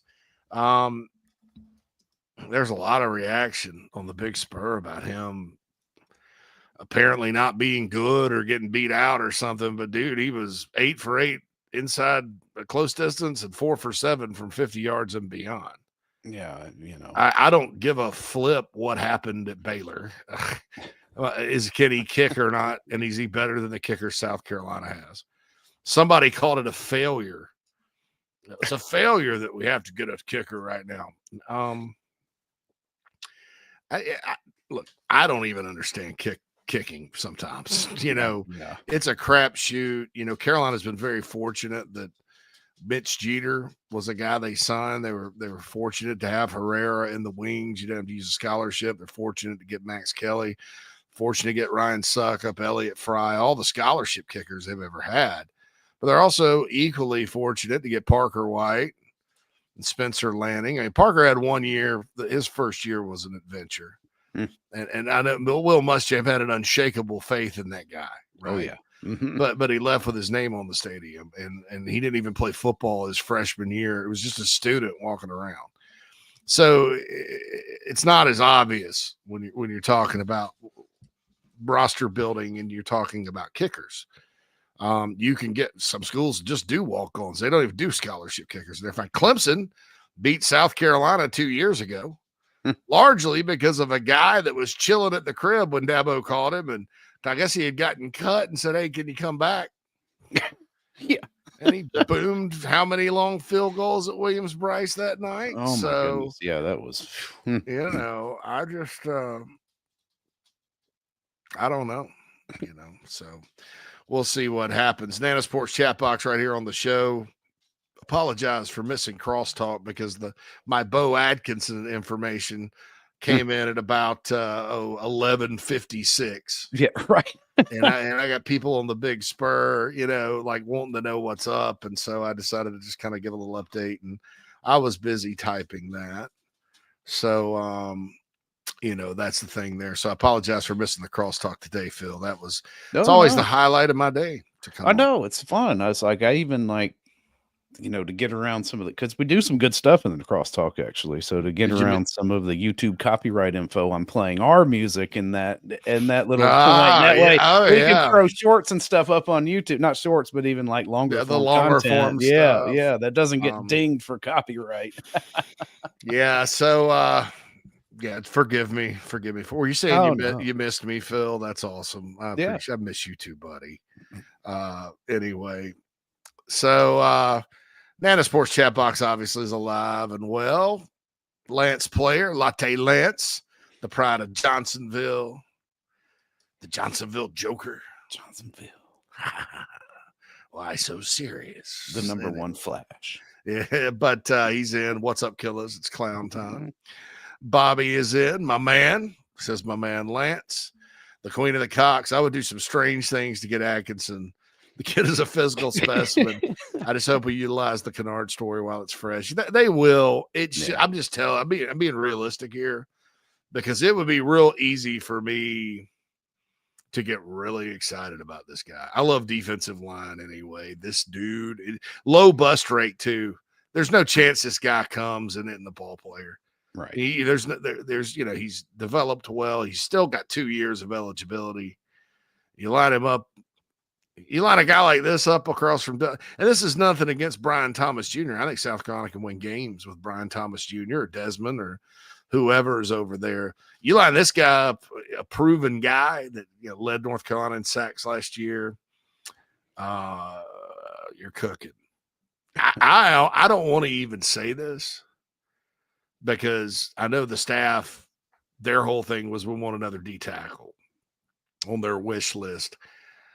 I don't know that with Wendell Gregory leaving and Jaylen Brown's status up in the air, that you may not maybe want a guy like this more. That's my opinion. That's not based on any inside info. I know they're going after D tackles as expected. And then the kicker thing pops up. But I honestly, I don't know that this maybe wouldn't be a great move if they can get him. Yeah, I mean, and if you were to add a player like this on the outside of that line, does it take a little bit of pressure off of some of the depth on the interior, if assuming you feel very confident in the athleticism of your linebacking core? I mean, because it's obviously something, it creates a situation like last year where you're going to have to commit 2 guys to one of these guys and then chip or account for the other in such a way, scheme wise, that you're going to free up and kind of ease up things in the middle of an offensive line. Yeah, I think the linebackers, and I said today, I went through the offense on coffee and said, what position are you, were their questions answered? In other words, which one am I less concerned about that maybe I was? And I said receivers. I'm probably going to say linebackers tomorrow on defense, just because I think South Carolina it sounds crazy to say because Debo Williams played all this football and Demetrius Knight was such a big part of things, and Bam Martin Scott really came into his own and made his share of plays. He developed the whole time he was here. I think they could be more talented at linebacker and maybe play a little better at linebacker next year just because of the length and size and speed. Now, linebacker's not just all about that. No. Ricardo Hurley, who played here, a 5-star guy, was a 5-star for a reason because he was awesome player. But When he got to college, he just false steps, getting out of position, all that stuff just killed him. Made it look like he wasn't that good or that talented. So you never know. And that's one of the things in the spring game, people to look for, I think, is Justin Okoronkwo, Sean Murphy, Fred Johnson, Donovan Darden when he gets on the field, Jerron Willis.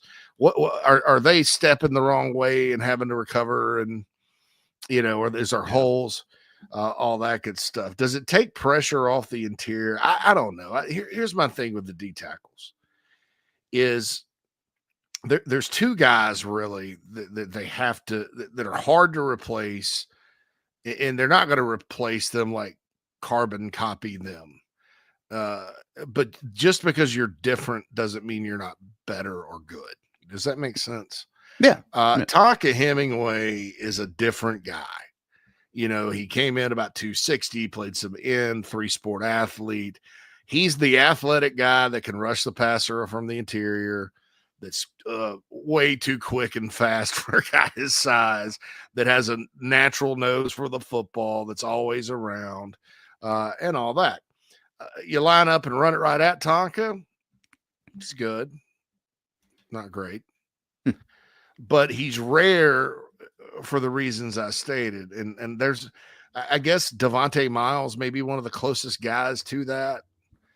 If you're looking at recruiting, Aiden Harris, the 4-star defensive lineman out of Charlotte, and his brother Andrew is a different type of player. But Aiden, who's ranked in the top 50 nationally or whatever, Carolina is battling NC State for him right now. And Carolina's made up a lot of ground too. He's Tonka Hemingway.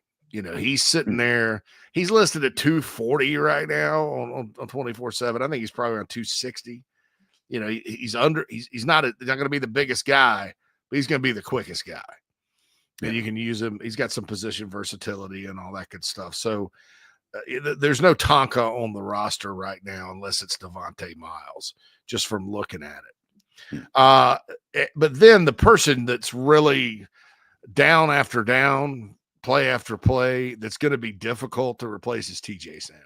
Right. I don't think people understand just how well he played last year. I think it's due to some, the position, because it's hard to really quantify just from the average fan's perspective how effective a defensive tackle is being, right? Unless you know and have studied and somebody's telling you, hey, this guy, look what he's doing here. This is elite. Here, this is what's going to get him into the NFL next year. And there's a reason why his name would be up there, even though it didn't look like his production and metrics were, racking up stats. It's not a stat racking up position in a 4 down, right? Like if you're looking at a nose guard and a 3 and a guy is just this big behemoth and sucks up all the interior play, then he gets a bit more recognition than a good top quality defensive tackle in a 4 down scheme. Absolutely.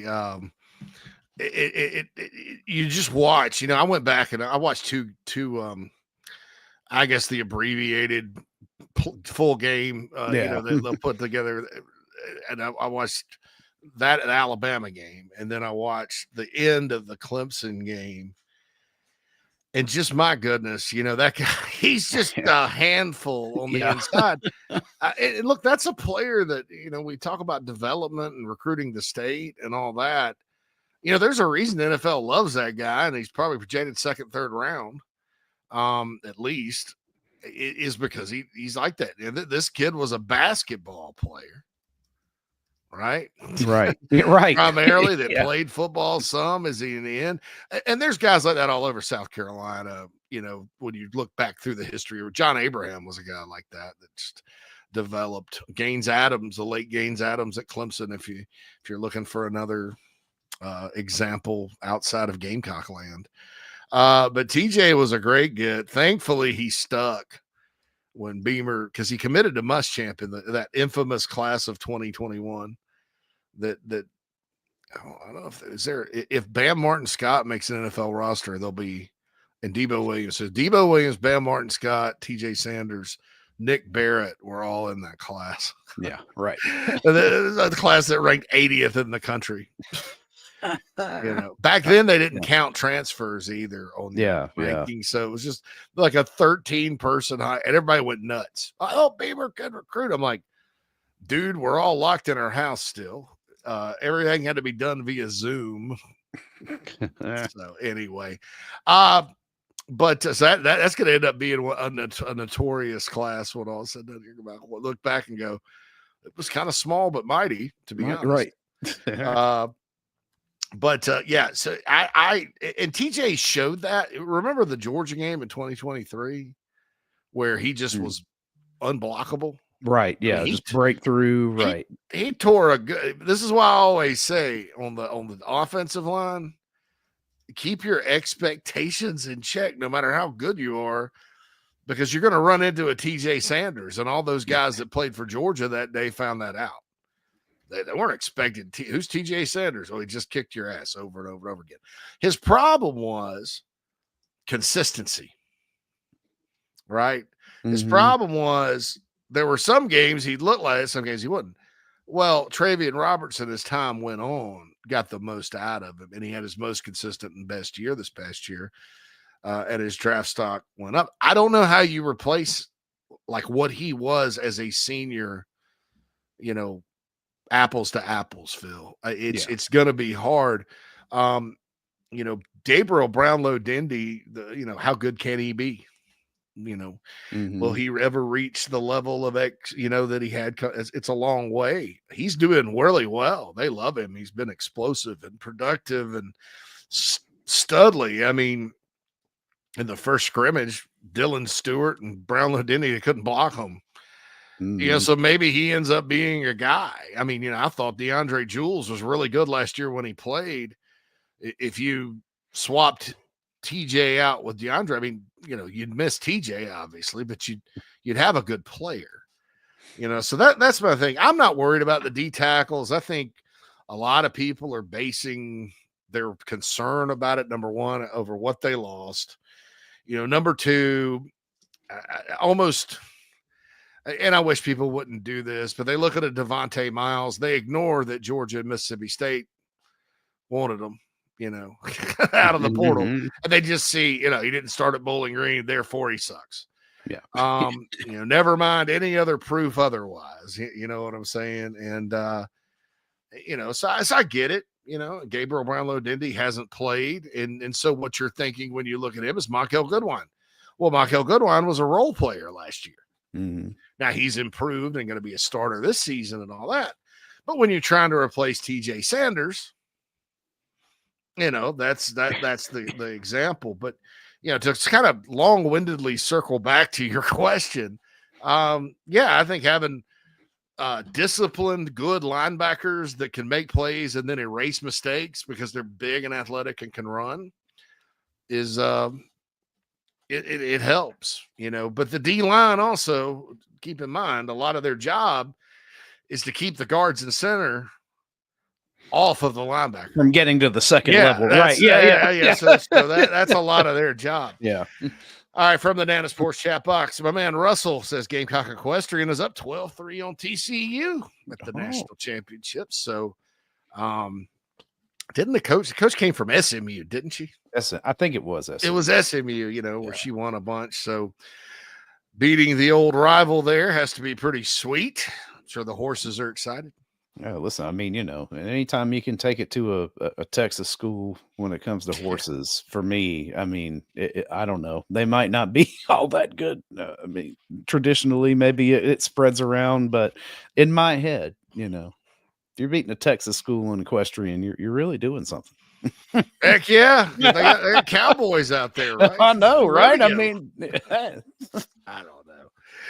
Oh, man. I know it has nothing to do with I know that. it's not roping and rodeo and all that. I know, right? Yeah, no. We know. I'm dumb about it. Russell actually knows equestrian, so I appreciate it. Keep us updated on that, Russell. I don't know if there's a spot where you can follow along, but let us know and keep us updated. We'll keep it.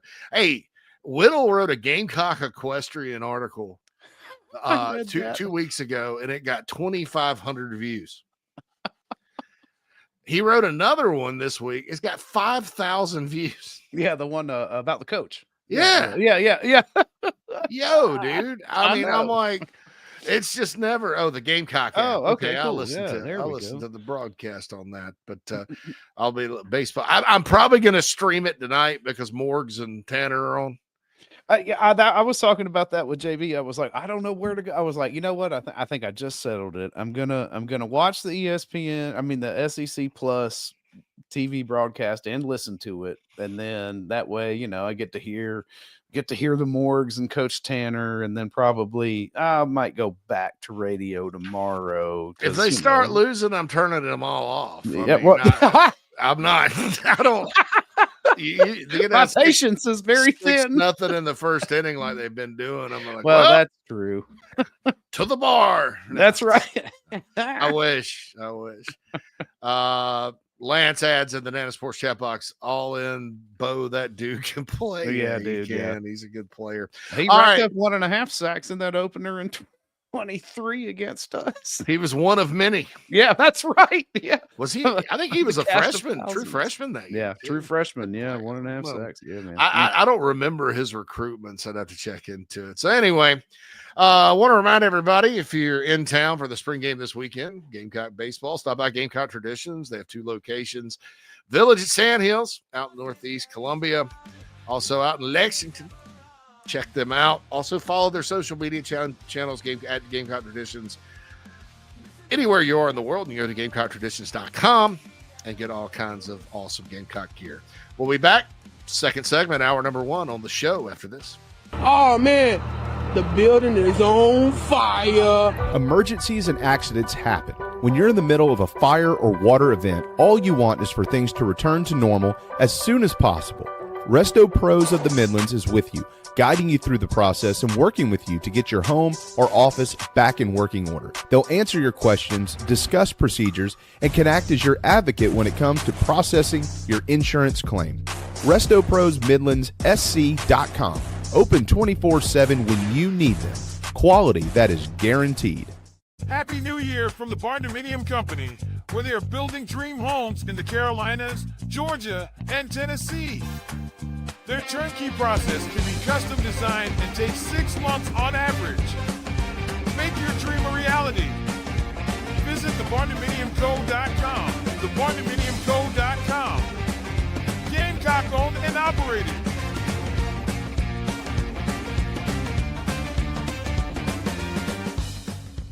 Welcome to Dry Space Crawl Space Solutions. Basement crawl space encapsulation designed for your specific needs.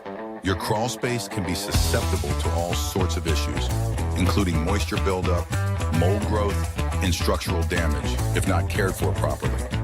Let our trained experts provide basement crawl space encapsulation solutions to protect your home, improve air quality, and enhance energy efficiency. Schedule your consultation today for a safer, healthier space at dryspacecs.com. Dry Space Crawl Space Solutions, proud supporters of your South Carolina Gamecocks.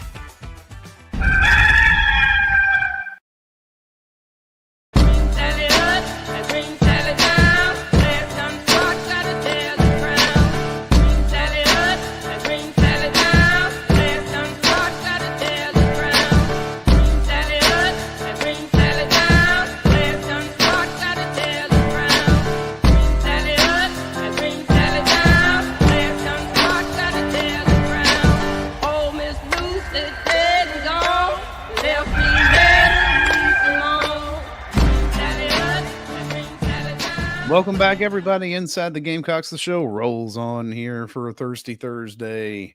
We got talking about some recruits. The transfer portal is wide open. Carolina lost a couple, picked up one, as to be kind of expected. What are your feelings, JC, post spring game? I mean, I think it's normal to assume that in this 10-day window there will be some attrition But we're still leaning towards hoping everything is quiet on the outgoing front. Yeah, I don't, I think that's the key to the season. I think with all the chaos going on elsewhere, the teams that are going to be successful are going to be the ones that don't have to deal with crazy surprises, putting all their eggs in one portal target. I read Southern Cal's portal preview from we have a really good Southern Cal site, uscfootball.com. They're great. I'll just tip of a cap to them, but it said the top 5 portal needs. And I talked about this on JC and Morgan. Yeah.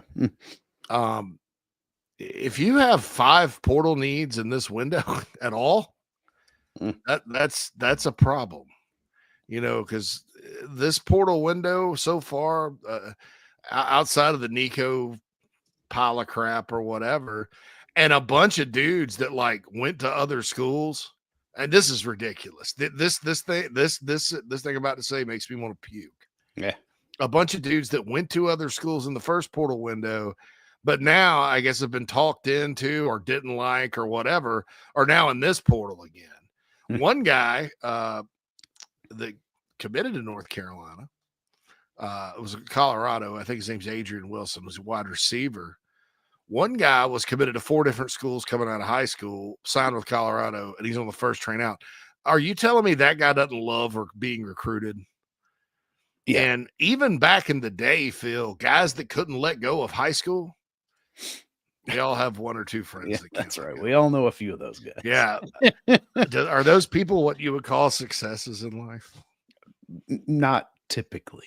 And football is what? An allegory of life. That is true. So I'm just like, oh man, hopefully Chapel Bill can get the most out of this kid, because he just needs to get somewhere and work. Again, like I was saying yesterday, there's time to negotiate. There's time to get to work. Yeah. That's just true. You can't keep negotiating in perpetuity, right? There's also a time to be recruited and a time to get to work. And I know it's probably addictive, it's just like, man. Well, it's the attention seeking side of it. Some people just have to be the center of attention. And when you're being recruited, that's precisely what you feel like, right? Yeah. You feel wanted, you feel important, you feel needed. And then you get there and you're one of 105 or whatever, and you're having to fight for a spot, to keep that attention. Yeah. So it can be a wake-up call if you're not mature enough to take the next step and put the work in. And as we've seen, that is a common theme throughout all levels of this sport in college football. It is. Some guys get there and don't do the work. And I think there's some idiots out there that sort of, idiots in this way. They're probably, I'm not saying they're idiots overall, like the wig maker in New York that ran over that family and literally sits there screaming at the first responders and is like, I'm a wig maker. Oh, so? Okay. You just killed 3 people. You're reckless driving. You're going to jail. That's an idiot in all facets of life. I would be very surprised if even her wig business is good. But there's some idiots out there that kind of push the whole thing. And it's one thing for parents and their kids to celebrate it and applaud the accomplishments of earning a college scholarship or earning a spot on a college football team. That's fine. But there's some people that they deserve this and they deserve that and they deserve this. Getting a college scholarship is not based on what you did. It's based on what you can do for the school and the team. Mm-hmm. They don't recruit you. That's why you have guys that do a whole lot at the high school level, but they're 5'8", 227. They play linebacker. They run a 4.9. They may have set the school record 3 years in a row for tackles. They may have 1,000 tackles in their high school careers, but starting since a freshman. Are they going to go play in college? No. No. They're probably not even now with the roster limits going to get to walk on. You better learn to long snap, okay, if you want to play college football. if you're Yeah. that size.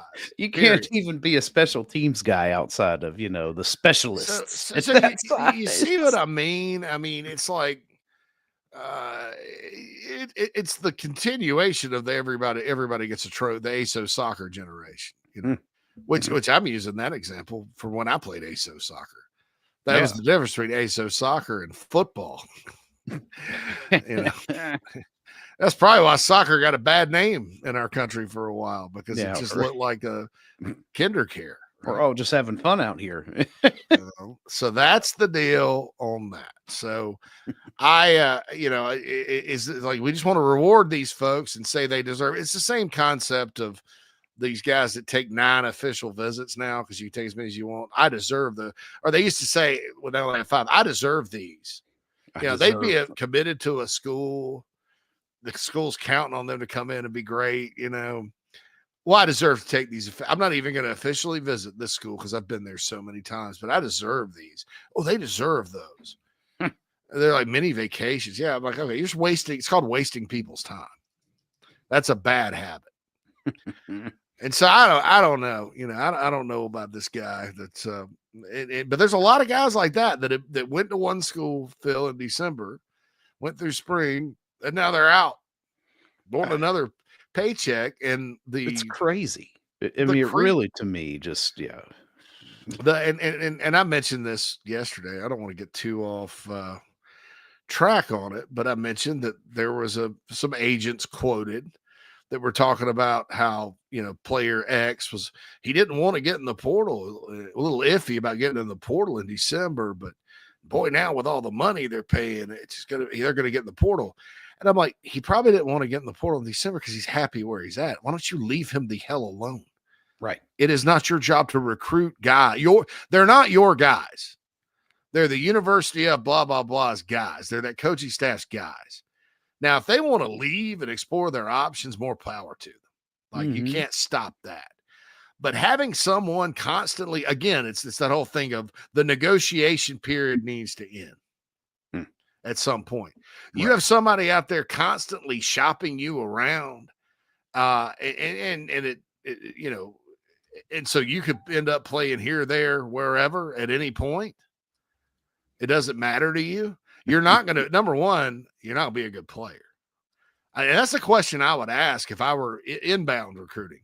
Okay, so he didn't leave school B in the first window, and now he is. Was he happy there? Oh, yeah. Was he going to start there? Yeah. Was he going to play there? Yeah. Do you like his coach? Yeah.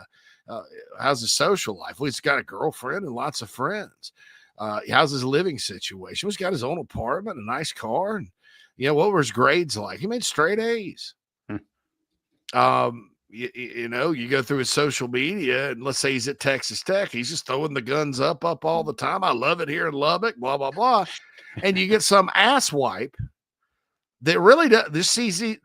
People always want to talk and compare before we start paying player. College football, it's exploitation. It's like slavery and all this other crazy mess. It's ridiculous, right?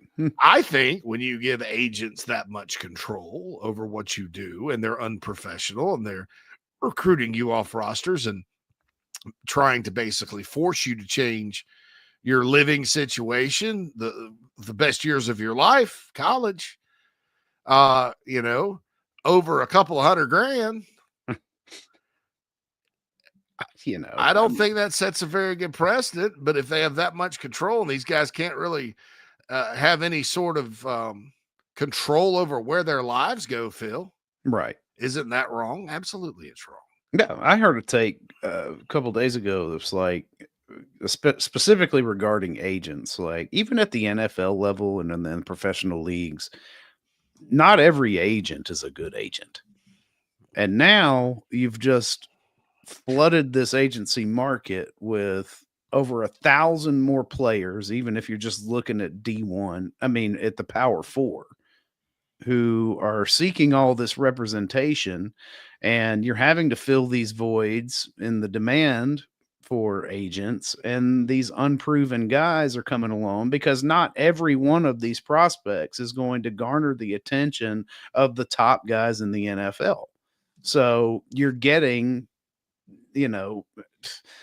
guys that just pop in, like essentially, never really done anything before, but hey, I can manage your contract for you.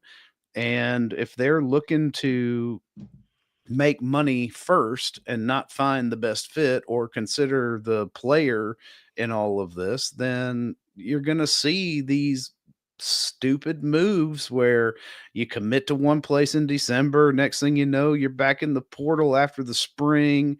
And you could, in a lot of cases, if you're not somebody who's in a premier position or whatever, end up at a very small school making very little money, or you could end up just not playing another down.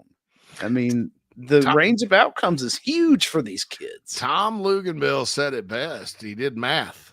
Right. Just laid it out and said, there's this many guys in the portal. There's this many roster spots. Guess what? There's not enough room. Yeah. Some of you are not going to be, and he said, be very careful. And he said, unless you've been tampered with and have a deal ready to go, I wouldn't get in because you're risking a bunch. And so, yeah, I mean, and you see some of these guys that are leaving, JC, they're an injury away from being a starter in some cases. Yeah. Like if they're not already. I mean, if you're already established with a Power 4 team, you've already been developed for a year or two, and they brought in somebody to compete at your position, you get mad because you don't think you're going to get the playing time. Well, I mean, you're one bad hit away from being the guy. And I don't know, yeah. And I like your point that, some of these guys are happy apparently with the school and the place that they are until somebody goes around and says, hey, we could make more money here. Yeah. I mean, and it's like, well, who are you looking out for? You're happy, yeah. And look, with these people that just do NIL, they weren't even in the agent business before they started it. If you're going to make money, you need to have as many guys in the portal as possible. Yeah. Which sucks that somebody makes money. That's a job. Yeah. Look, Hooters is hiring. You can go find you a bartending gig if you need cash now. On. I have a structured settlement and I need that's right. Dude, that is 877 cash now. Nevertheless, so we'll see sort of what happens there. But I see guys that are changing schools twice. I see, and I had a point in all this because Tiffany asked a question earlier, and my answer is going to spring out of this. I see a lot of guys from the FCS Group of 5 level we talked about on JC Morgan yesterday. That's concerning because they're not all those guys are going to have a home. No, some of them don't even they're productive players. They don't have measurables. They're small and slow compared to the rest of FBS. Right. But yet he caught 80 passes. He's listening to some clown. Oh, and I get the guys that want to move up. FCS programs, Group of 5, they don't have the resources. I mean, even if you're just on a scholarship at the big level, it's nice. You got a lot going. Oh, yeah. It's nice. Yeah, it's nice. But, I also see, Tiffany, a lot of running backs. Cal alone had 5 running backs go in the portal. They're not all good, right? They can't all play here. But as far as like positions, there's a little bit more sizzle at wide receiver, I think, this time around. Yeah. And no, I don't think Carolina's going to sign one. Unless just one comes up. Maybe it wants to come just for a scholarship or whatever. But there's a little more receivers. There's the big Nico thing. A lot of guys that are well traveled, I guess, would be meaning they didn't even give their new school a season. They were there for the spring. Like, I'm out. Right. Why? My agent said I could get this much this time. Which I don't really see that in football right now. You notice, Phil, the Nico thing, like everybody that, the hype pushers, the people that shovel false crap on all the fans all the time, the media. Right. You know, because they've got to keep up their clout on X. They're calling around everywhere. You gonna take Nico? You take Nico? No. And primarily it was because we're kind of tapped out with that kind of money. You know, we got a few needs here and there. And so the reporting has been, it's going to be a quieter period where, you know, the same people that push the same narrative that love all this chaos and unlimited money and believe the players were at one point exploited, which is stupid. Yeah. You know, did they deserve money? Yes. Am I glad to see them get money? Yeah. There was nothing exploitive. I mean, that if you look at the 98% of all players that don't make it to the pros, that college football is life changing for them. Right. I'm forgiving them money for their name, image, and likeness, though, because that seems a little bad. You know, I've said it before. You don't have a great TV show and not pay your actors. Seinfeld taught us that. Because eventually they all got $1 million an episode. Right. Which was unprecedented at the time. Yeah, and there's nothing wrong with that. But the thing that I think got lost, especially early, or not even lost, but would get shot down in the discussion is, how much do you think it costs an out-of-state kid to attend Southern California? There is a cost associated with the scholarship, the room and board, medical care. They're private, Yeah, I mean, because they're private. So, you know, it's even more than a state-supported school. I mean, yeah, so that it's absolutely ridiculous that point was negligible. Yeah. Scholarships aren't worth anything. Scholarship isn't worth anything. They're being exploited. And what's funny is the same people politically sit there and repeat over and over. Like they'll talk out of one side of their mouth about scholarships. And then on the other side they'll talk on the other side about them. It's not fair that you have to pay your student loans back. Yeah, right. College education should be, you know, everybody should go to college. Yeah. I wonder why. Right. I wonder why you want everybody to develop their worldview in one of our prestigious academic institutions in our country right now. Right. We see what comes out of. We're starting to pay more attention to what comes out of college now. You know, you're like, whoa, dog. Yeah, that wasn't me. You know, and now we got a situation up here in the upstate where, you know, we've got a university shutting down. Limestone, I know. If they can't get $6 million by Tuesday, it's like, man, that's a hell of a fundraiser to keep the rec center going. You know, sounds like there was a televangelist one time that was like, if I don't remember who it was. He's like, if God said he'd kill me if I don't raise $3 million. I think he kind of went away after he said that, and then he didn't die. And everybody was like, "Well, right. Well, that guy's full of shit, man." Yeah, that's right. Yeah, John Denver's full. But anyway, so all right, I got to get back to Tiffany's point. I'm so sorry. So I've seen a lot of running backs in the portal. So I think if the Faison thing goes south, there's going to be some warm body Carolina can pick up. That can provide depth, because what you do in that situation, if Faison was going to start, well, now your starter is going to be Attaway or Howell, and then after that, you got Fuller. Who else is on? You got Matthew Fuller, and then whoever the fourth guy is, and then you got Bradley Dunn. I think couldn't remember. Bradley. I didn't know Bradley Dunn was, but I thought that was the big deal about him scoring at the end of the Wofford game, is that was it for him. I guess he's got another year. He's capable. And then there's a kid last name Scott, Larry Scott, maybe, was a spring game standout last year, a walk-on running back. So we'll see. But I don't think it's ideal if Faison does not get eligible, because guess what? I've undervalued him, I think, based on the reports. I'm happy all you folks go to the spring game will get to see him. Yeah. Oh, Fuller. Yeah. Makes sense. Mm-hmm. Yeah. I've always thought he had great potential. But yeah, I don't know. I mean, Faison, the situation there, it's essentially the NCAA dragging ass. Is that what it is? Or because I know we haven't really heard much on that front. But it makes absolutely no sense. I guess maybe Maybe we could expect more to come out of the NCAA now that the whole rules thing is over and settled for this season. Who knows? Yeah, I know. I just got a text from one of our writers that loves to, one of the lesser writers at 24/7 wants to know about spring standouts at Carolina. And I was about to respond, well, you don't have any problem writing about what's wrong at South Carolina and that they're not going to win any games and that they're taking stuff. You don't have a problem saying that. Why you should know who the standouts are, right? If you're qualified to. Yeah, if you're qualified to comment on how good the team is going to be. Personnel. Right, yeah. So. One of our lesser writers at 24/7. Well, they have some guys, and they do a good job of just, because you have Brad and then you have the sub Brads, Yeah, right. The like write the lists.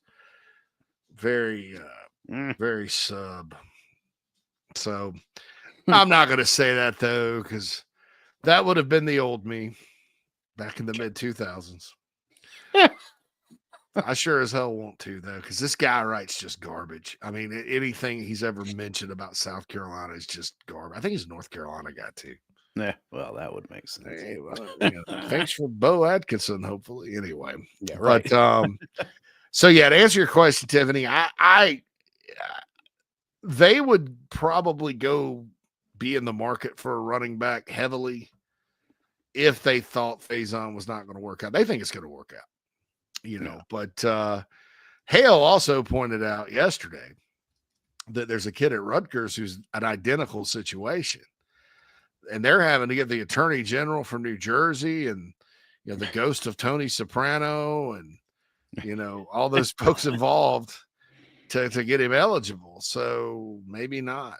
I don't know. I just I don't know.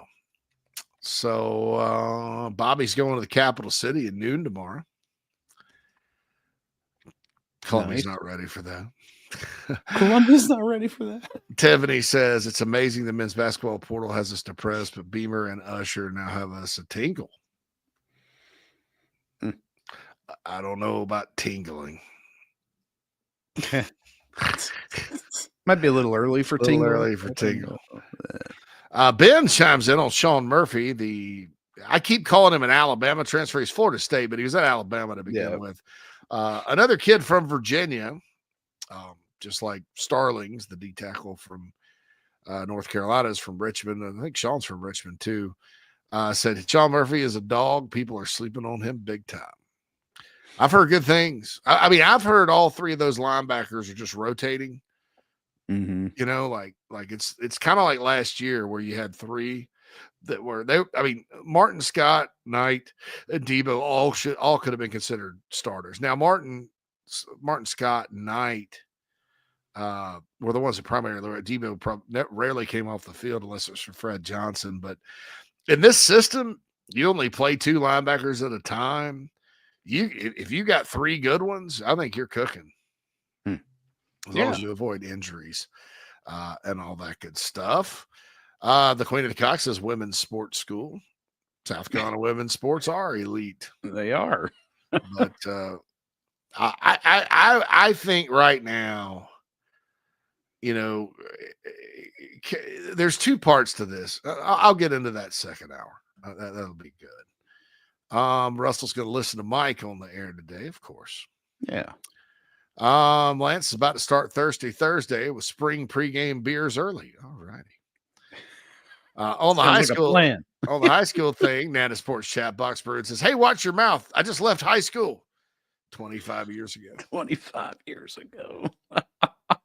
I've got a date on my 30th Burns High School reunion. I went to the 20th one in 15. It was the day Carolina was playing Georgia, and I sat there with my buddy, and we sat there and had a few beers and watched the first half of the game. And it was a 52-20, and Grayson Lambert, I think, completed 27 of 28 passes. Lance says he has a feeling some good things are going to happen this weekend. All right. Cam says need to go all in on getting a good D-line to go along with what the offense has the potential to be. The time is now. I agree if they can make it happen. I mean, there's for a guy like Bo Atkinson, a good D tackle, all that, they're never gonna overpay for anybody, because when you do that, you sort of screw up your whole culture and roster, because everybody will know. Yeah, right.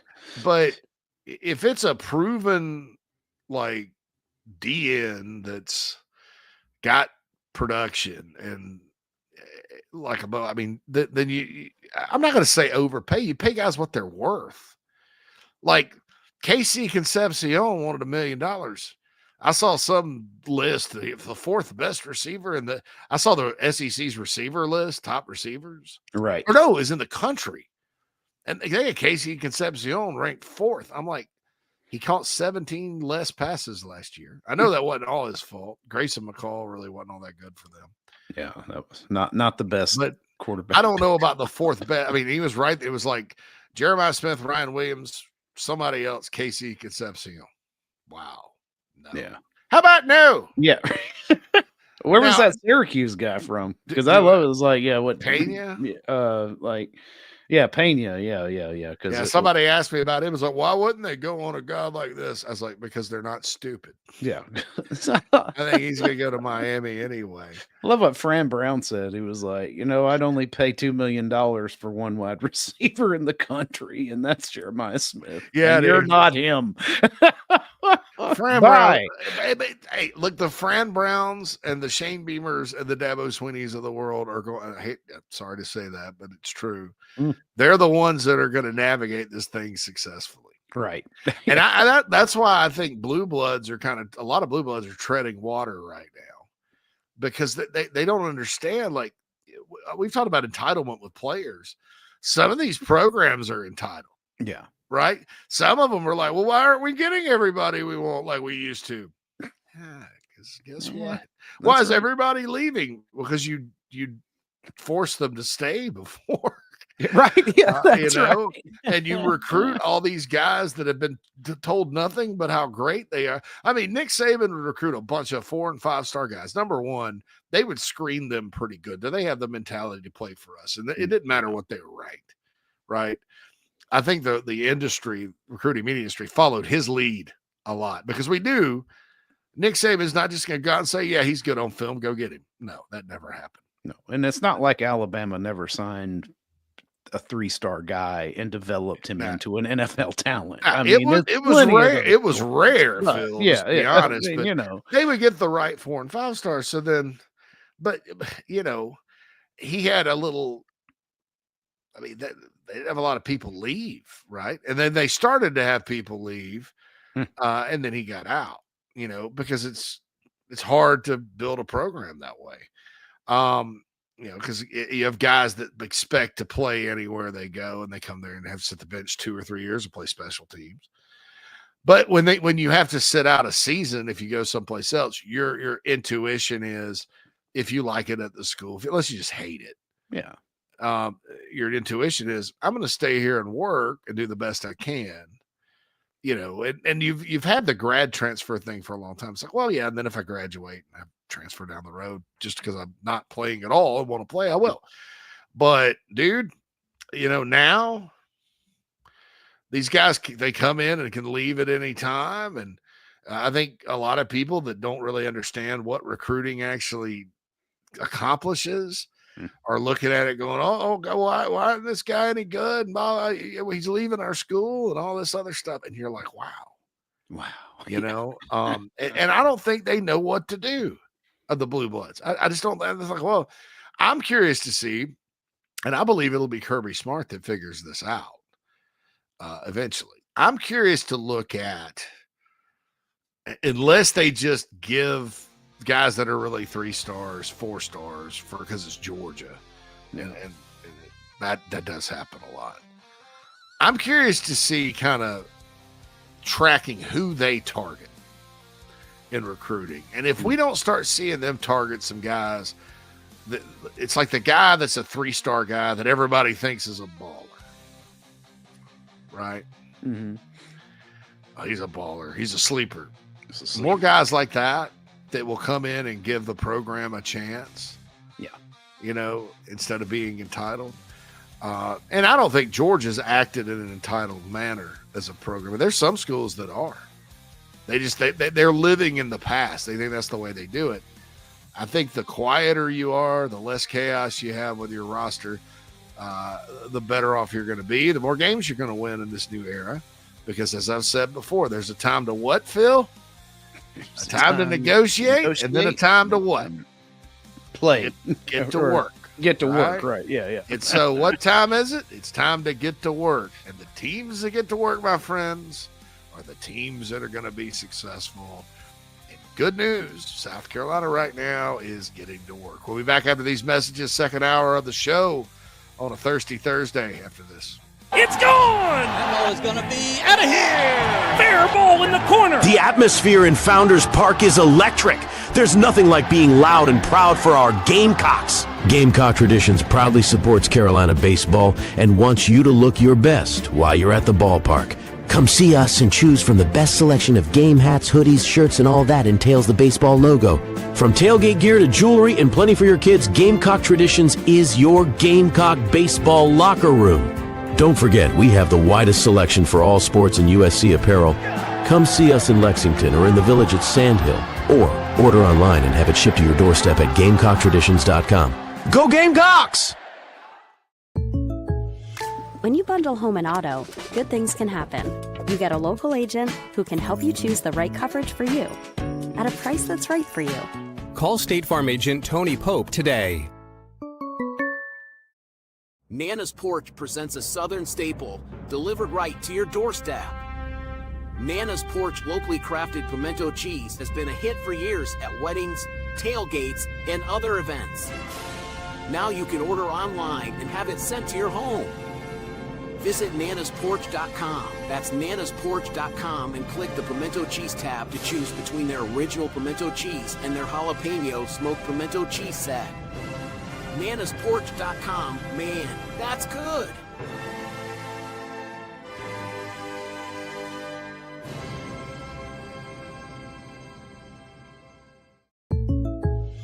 When you bundle home and auto, good things can happen. You get a local agent who can help you choose the right coverage for you at a price that's right for you. Call State Farm agent Tony Pope today.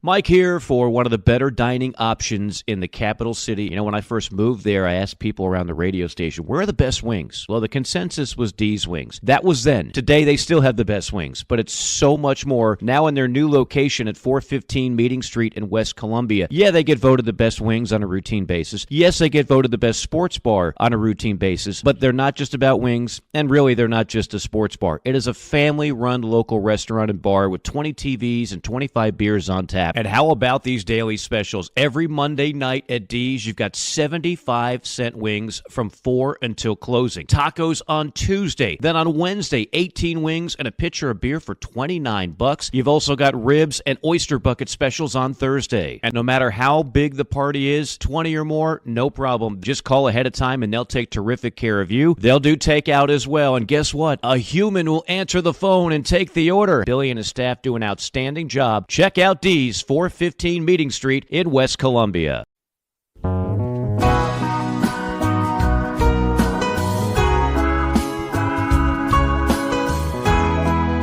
This is Will Norris from Gamecock Football, and you listen to the show with JC, JB, and Phil.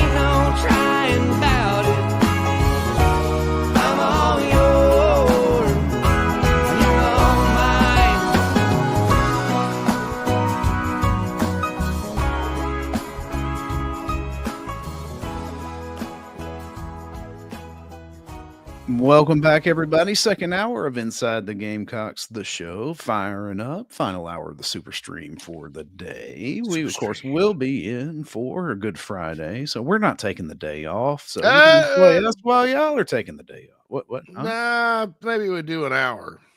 Okay, I'm good with that. I was thinking a lot of people are going to be heading to Columbia Stadium baseball game. Just probably an hour tomorrow.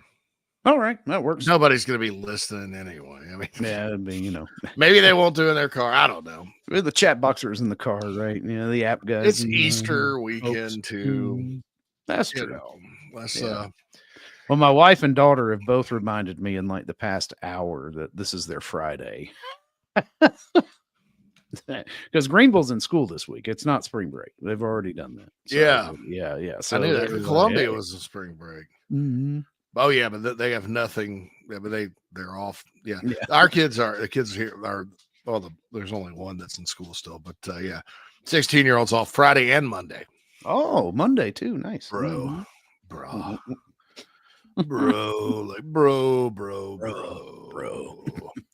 Anyway, Nana's Porch chat box. Back to all that. Bruin says, y'all want to know who else is coming in? A no-star guy will be at least a 3-star guy in the next 2 years. Number 18, Malik Robinson, a wide receiver from South Florence. Lenoris and Jaden's little brother. Walk on. Something like that. Really? Interesting. Look, I'm all for that. The more, the better. Amazing Little John from Gaffney is a walk-on from last year that's going to be could be pretty good.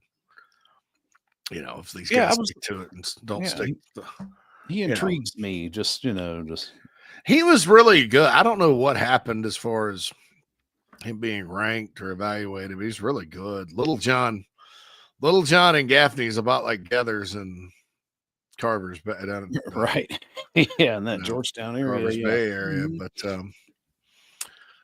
so hopefully, I mean, there's been some guys that have walk-on receivers that have looked pretty good. Frederick reminds us Limestone began as all women's college. So there you go. Bruin mentions the preacher Elijah Gemstone. No, he didn't. Elijah Gemstone, to me, I know he's a fake. He's a character. He would have a little, except the fact he killed somebody. That is true. That he did violate a 10 commandment there. I don't know. I'd have a hard time because the whole point of the gemstones to me is that to point out that like even the people, the shepherds of the flock, so to speak, are human. And that's in the Bible. Everybody's flawed.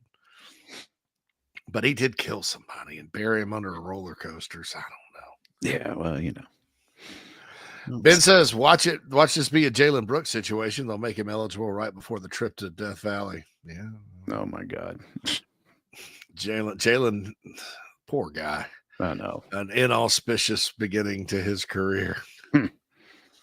Tiffany says she'll be at the game. Going to be watching the D tackles and interior offensive line. I like the beef, baby. Yeah. There we are, Tiffany. I like it too. Of all the commercials I miss, where's the beef? Where's the beef?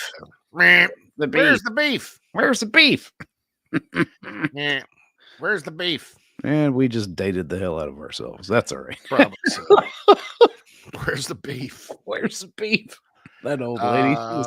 The Queen of the Cock says this is Friday as well. Wish he could go. Really need. It's not televised. We need Connor Stallions volunteer to video the game. I'm kind of hoping somebody will videotape at least a series for me or something. Yeah, it's something. Yeah. I don't know. Everybody will be there, right? Or is Whittle going to be at the... I can't ask my big Spur guys to do it because they got to do their job, right? Hard. Yeah. I don't want them to miss key play or, What's the parking situation like tomorrow? No, I didn't park. I took an Uber in last year because I met JB up there, but he parked back in his like normal spot. It's not. Well, yeah, that's what I kind of figured. It isn't bad, dude. I mean, I took an Uber in and out and traffic wasn't. I mean, there's not. Well, it's only half a stadium, if you will, but there's still like 30,000 people. That's 25 or so. I mean, I don't know. It was relatively full. There were a lot of people there, but it was very it was nothing compared to an actual game. Right. Mm-hmm. So, so that's the deal there. Jacob's going. He says he can't wait. He needs some football, bro. Bruin points out from the Righteous Gemstones, baby Billy telling the nanny to Nan was the absolute best. That's hilarious. That little thing. So he has like a German,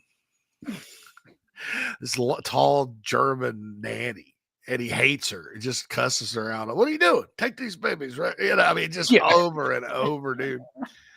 I think that's one of the most hilarious things I've seen in the new season so far. Cam talked his wife into letting him get tickets for the season opener in Atlanta. Let's go. And never knew they get married.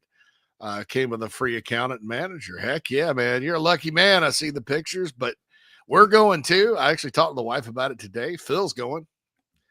We're going to be there. So we'll have a latte. Got a room booked. I've got to take Phil and his wife to the Claremont Lounge and to Johnny's Hideaway. I'm excited. Maybe we should come in on Friday. We're coming in on Thursday. So Thursday? Go ahead and get that. Go ahead and take that time off. Go ahead. Yeah. Yeah, because there won't be enough time to do all that. The game's on Sunday though, so we do have. Yeah, that's what I was thinking. If we come down on Friday, we'd at least have 2 days before we actually have to go to a football game.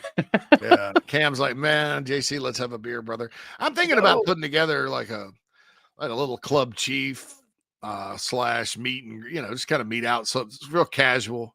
Yeah. I'll get us some beers and a couple of appetizers and sit around maybe like on a Friday or something. Maybe a little something more involved. I thought about. Let's just get together and watch football on Saturday. I mean, how many times do a bunch of Gamecock fans get a chance to get together and watch football like we all do anyway? Right. And not have to worry about the Gamecocks because we're all in the same place because they play on Sunday. That's right. Yeah. I don't know. Don't hold me to that. I'm just kicking ideas around in my huge noggin. So we'll do that. But yeah, looking forward to seeing everybody down at the ATL. It's going to be a fun time. South Carolina, Virginia Tech. Very interesting game, in my opinion. But yeah, so that's good. I got to work on those tickets. I'm waiting because the Gamecock Club, bless their hearts. They kept sending out emails over and over. We go request your tickets now, or to get priority seating. And I'm like, I'm not in the Gamecock Club. You're doing this by Gamecock Club points. I probably won't. I'm not gonna. If I do happen to get a tickets, and look, there's not a bad seat in the house for the national championship game between Georgia and Bama. I was there. I sat way in the upper deck and saw everything. I mean, it's a fantastic place to watch a football game. Neat. Never felt like I was way away from the crowd. The stairs to get down to the concessions were very reasonable. I mean, it was not, and it was up there. Those tickets cost me so much money. Good God. Oh, I bet. I could only imagine. That's what you get when you're trying too hard to impress somebody, man.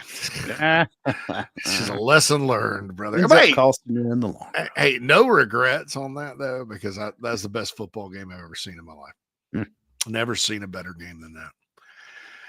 So anyway, there's not a bad seat in the house and all that, but I'm not going to go request them through the school because I'm if I'm in that priority, I'm gonna get locked in. I only have to pay face value, but I'm be in the nose. I can maybe splurge a little bit and sit in the mezzanine or something. So my point is I'm waiting for all those tickets to be assigned and them to hit the secondary market before I go and look. But I'll say this: it's probably good that Virginia Tech does not have lofty expectations next season, and that it's because their fans normally travel. I mean, they're like Gamecocks, and there's a bunch of them. Virginia Tech's located in a little small place, but it's a gigantic school.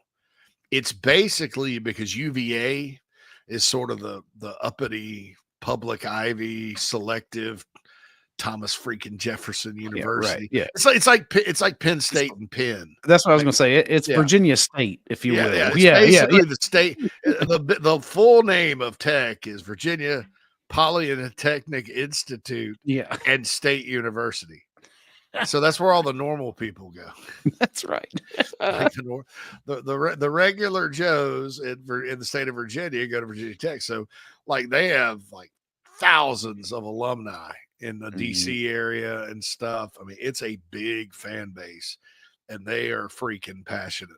I mean, they I remember I went to the Outback Bowl back in 2000. I think it was 2000. Clemson was playing Virginia Tech in the Gator Bowl. So obviously I-95 is full of cars and car flags. And we're, a Gamecock flag, tons of Gamecocks, right? Cutting down 95 over I-4 to go to Tampa. Clemson people were out, pretty much full force. I mean, there were a lot of orange. But about the fan base where it was like every third car was Virginia Tech. If it wasn't Gamecocks, Gamecocks had the most, but Virginia Tech had like a crap ton of people. So I think that was Michael Vick's senior year or junior year, his last year. Yeah, it was his final year. Yeah, his last game they beat Clemson pretty good that year, 41-20, I think. But yeah, it was. I mean, that they traveled so. They've been in this game before. I think they've been in twice. I think they've played Alabama twice in the opener. And oh gosh, I think they played Tennessee. No, they played Tennessee in the Peach Bowl. But still, it's not that bad of a drive down to the ATL from All Points, Virginia. And so that fan base, I think it'll be a smaller crowd maybe than it would if Tech was ranked 5th in the country preseason. But they're still going to gobble up tickets. And then Tennessee people, there'll be a sea of orange the day before, even with Syracuse, because they're orange as well. Yeah, there'll be like 3 different shades of orange in Atlanta. That weekend, and then the garnet and black. Virginia Tech's orange and maroon. So we'll see. We'll see kind of what happens with that. But that should be really fun, I think. I mean, I'll have a good time, in Atlanta that weekend. I've wanted Carolina to be in this game for a long time. I think it's a lot different than playing the opener in Charlotte or Orlando even or something like that.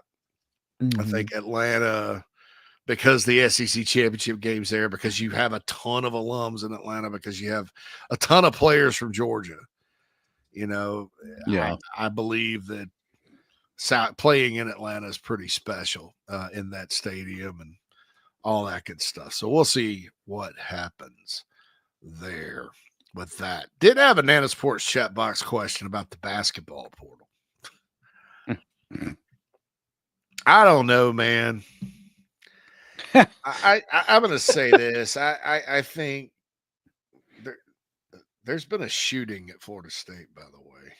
Oh. I'm going to oh no. Look up some details on that, Phil. Yeah. Let's see. Hold on. I look at it like this. I don't. A lot of folks want to jump to firing Lamont Paris because Trace and Eagles staff decided he's going to go elsewhere. You don't do that based on what you never base anything like that on what could happen. You base it on how things are going, and they're going to go out and hit the portal and try to figure it out, right? And it's not looking great when you look at the roster right now. I'll say this. I would be very stunned if the SEC is as good next year. I don't care what anybody says. They can say the SEC's here to stay, this, that, and the other. I agree with that. I think they've taken a step forward as a basketball conference. And once you've gotten there, most of the time you can stay, but heck, man, not in basketball, not every conference is up and all the time. We know that, but because there's different NCAA tournament bid numbers every year. I don't think the conference has a chance to really get 14 of 16 in next year. So I think it's going to be a little bit less tough. But you still have to have players to go win. I mean, if you don't have a good team, I don't care if you're in the ASO soccer league, you're not going to win. And that's the issue. I don't think the SEC has anything to do with it. There's going to be a certain people out there, and I'm not saying they're wrong. I mean, they're entitled to their opinion. This is America. That are going to always move the football, so to speak, because they want Lamont Paris fired. They think that's the answer to everything. And it may be at some point. It's just not right now. And they're going to constantly move the football. Well, we got all these good players, but that's not good enough in the SEC. It's not good enough here. They're not going to do that in the SEC.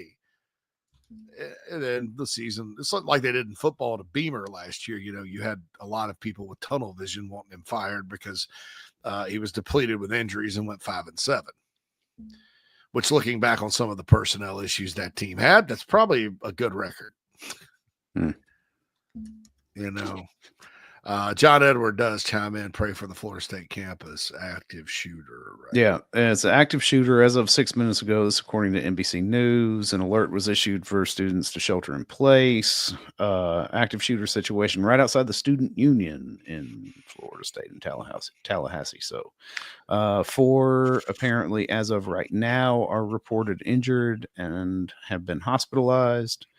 And of course, this is still, according to everything I can find, a very active situation.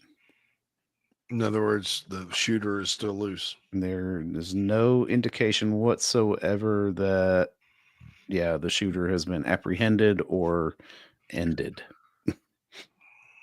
Yeah, which will probably, most of these cowards that do stuff like this kill themselves. They're not going to get an answer, unfortunately, and there'll be hardly any closure for any of these families involved. But it's just a terrible situation. Cowards, dude. Why developing right now? Cowards. I don't understand. People will find 27 different other things to blame. Oh, I mean, listen, that's whatever the psychological community will chime in, and not knowing that their failures to figure things out normally are the reasons that we have these situations. I don't want to be old man yells at cloud about anybody right now, though. Just thoughts and prayers and warm feelings. I had a friend that worked at Florida State until recently, so man. That's tough. I don't understand the thinking that goes into, I'm going to go shoot up the school. Oh, yeah. Anyway. Yeah, just terrible. Yeah, just keep us posted. Sick people. Thanks for chiming in on that, John Edward. Mm-hmm. Ben says ACC basketball will rebound strong next year. Virginia and NC State made home run hires, and Miami has a strong portal class coming in. Yeah, they probably hired Jay Lucas at Miami because of recruiting. He's got a lot of connections there. Same reason Josh Pastner keeps getting jobs. So, we'll see how that works out, but. I agree. I don't know. Would you call Ryan Odom a home run hire? I think the guy's could coach. He's been successful everywhere he's been. He made history. Maybe because his dad was Dave Odom, I'm like a little bit like, oh, I don't know. I don't know.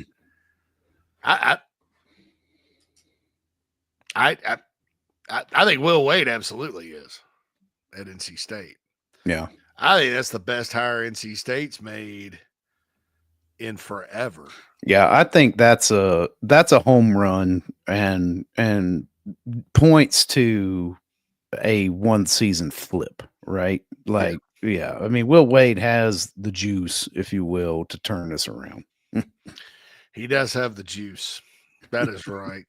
And NC State cares about basketball. It's been a situation up there where, Final Four run aside last year, they just never. And Keats, the guy they hired to take the job, this last time he was an up and coming mid-major coach. I mean, he was supposed to be good, and they do get overshadowed by Duke and North Carolina. I mean, those are two that have had a lot of success, but State's a good job. And I think, they basketball is pretty good. Russell says the suspect is in custody. Yeah, my last update here is, I haven't seen that yet. First on campus. Yep. Okay. No, that was never mind. Yeah, so I haven't seen it, but that's good to hear, Russell. Hopefully that is it just hasn't been reported on NBC right yet. This guy probably, or whoever it is, they probably need to put him in prison for a long. If somebody dies, they need to kill him. Death penalty. But if not, I haven't heard anything about the injury sustained from those that have. And look, I guess I'm commenting out of my butt pretty, a little bit here. You have to kind of look into the facts and see what happened. But I mean, you just take a gun onto a campus and start shooting random people. If that's what this is, I mean, even if you're like you got beef with somebody. And it's gotten to that point. I just there's other ways. Why? Obviously. I mean, don't involve everybody else. Yeah, roll right. up in the dude's house at 3 a.m. and take care of your business. And handle your business. Why are you involving everybody else in this bullshit crap? I don't understand that at all. Why? Jeez. What possibly? I mean, people do it all the time. I'm like, loser. You're a loser. Yeah. You're a loser. So, and a coward, because nobody's going to, I guess Florida's got pretty lax concealed carry laws, but no, most college campuses are no weapons. I mean, we found out at South Carolina. And so, nobody's going to be armed and be able to defend themselves. Yeah, I mean, and what college shouldn't feel compelled to be armed to go to class. So there's no doubt. The student union. I mean, really, yeah. I mean, I think about that, like when we were in school. I was like, think about the common areas and things like that, and just I didn't feel unsafe there, and it sucks that we. Are creating some sort of situation where kids feel unsafe in those situations. Yeah, now all those kids are going to be traumatized, like real trauma, not like I got a D. It is I'm at risk of losing my scholarship trauma. No, I've got my professor hates me. No, you are dumb and can't get through the class. I mean, I was dumb in some classes. Man, it's not smart enough to make a better grade. It didn't traumatize me. I was like, advanced statistics just isn't my subject. Yeah, that's right. Not my strong suit. Now, the one clown that taught geology of North America, that like he went to Harvard. And this is a general ed course, right? And I took it at the end. So I was in my 20s working at a newspaper, delivering pizzas to kind of support myself. I was about to get married. I mean, I was the closest thing to an adult student without being an adult. I was toward the end. I had very little partying that year. I was getting out, right? There was all this group work, and I'm like, I don't have anything in common with any of these people. Oh, I hate group work. Group work sucks as it is. Yeah, it's terrible. But so all this stupid group work, and then there was a field trip. I'm like, ain't nobody got time for a field trip. Wait, was this at Upstate, or did you take this in? This was at Upstate. Oh, okay. I think Dina took the same class. Were y'all in the same class? Very end. No, I think she took it before I did. Yeah, okay. She was like, I actually went on one field trip in college with geology. I'm like, yeah, dude. Chip Green and this guy. I was like, you're the biggest clown I've ever met in my life. At the time, I've met more clowns since then. That's right. And I scraped by with a D because I elected to write the paper instead of the field trip, and all that good stuff. But I don't know why I brought that up right now. College, I guess. Yeah, just talking about college. So, being dumb, trauma. Okay, yeah, because you're dumb. That didn't traumatize me. When I got the D and got my degree and got to accept that journalism job right out of school that I was aiming for. No problem with the D. The D has not followed me around. No. Anywhere. So, yeah. Doesn't make you think any less of yourself 20 years later. How about no? I actually think more of myself because I'm against field trips at that level. At that level.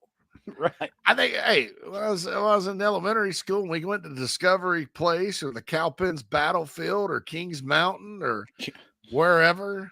Oh, it's the only thing I can guarantee my 9-year-old will tell me about the first day she hears about it. Hey, I got a permission slip. We're going to Rupper Mountain next week. Yeah, I need you to give me $3. It's exciting. Yeah. I love field trips. But when you're, in college, I just don't know that it's kind of awkward. Especially at USC Upstate where you had people older than me in that class. Yeah, I was like 22, yeah. 23. This guy's like, the only advantage there is people in their 40s trying to go back to school and provide for their family. That's right. I'm sorry. Lifelong learners. What were you going to say? No, I was just saying, at least the only advantage to a college field trip is you get to drive yourself, right? You can at least drive yourself there. No? Dina may have gotten to do it. She did, and maybe she finagled her way into that, but yeah, I think she agreed to take somebody. Yeah, that's right. Oh my God. I drove a Suzuki Swift at the time. I don't think anybody's riding with me. I think anybody fit. That's right. Yeah, there wouldn't be very many. There's not much room with you in it with somebody Suzuki else. Right? Swift is that was one of the most temporary cars I ever had. I just got it because I was going to school in Spartanburg, lived in Greenville, and worked in Duncan and Anderson.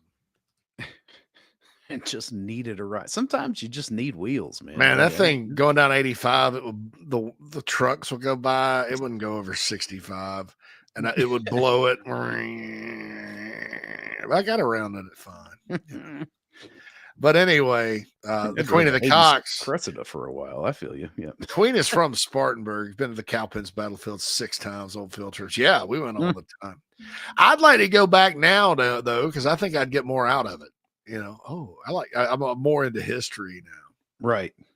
Yeah, I remember growing up, we lived a couple of years right before we moved back to South Carolina in Manassas, Virginia. And I know we took at least 3 field trips to the Bull Run battlefields in 2 school years. So that's how much you get out and do it then. Dude, yeah. That's a lot.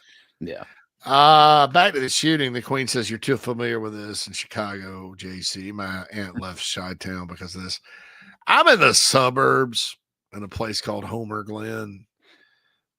Somebody tried to carjack somebody at the McDonald's one day about 3 years ago.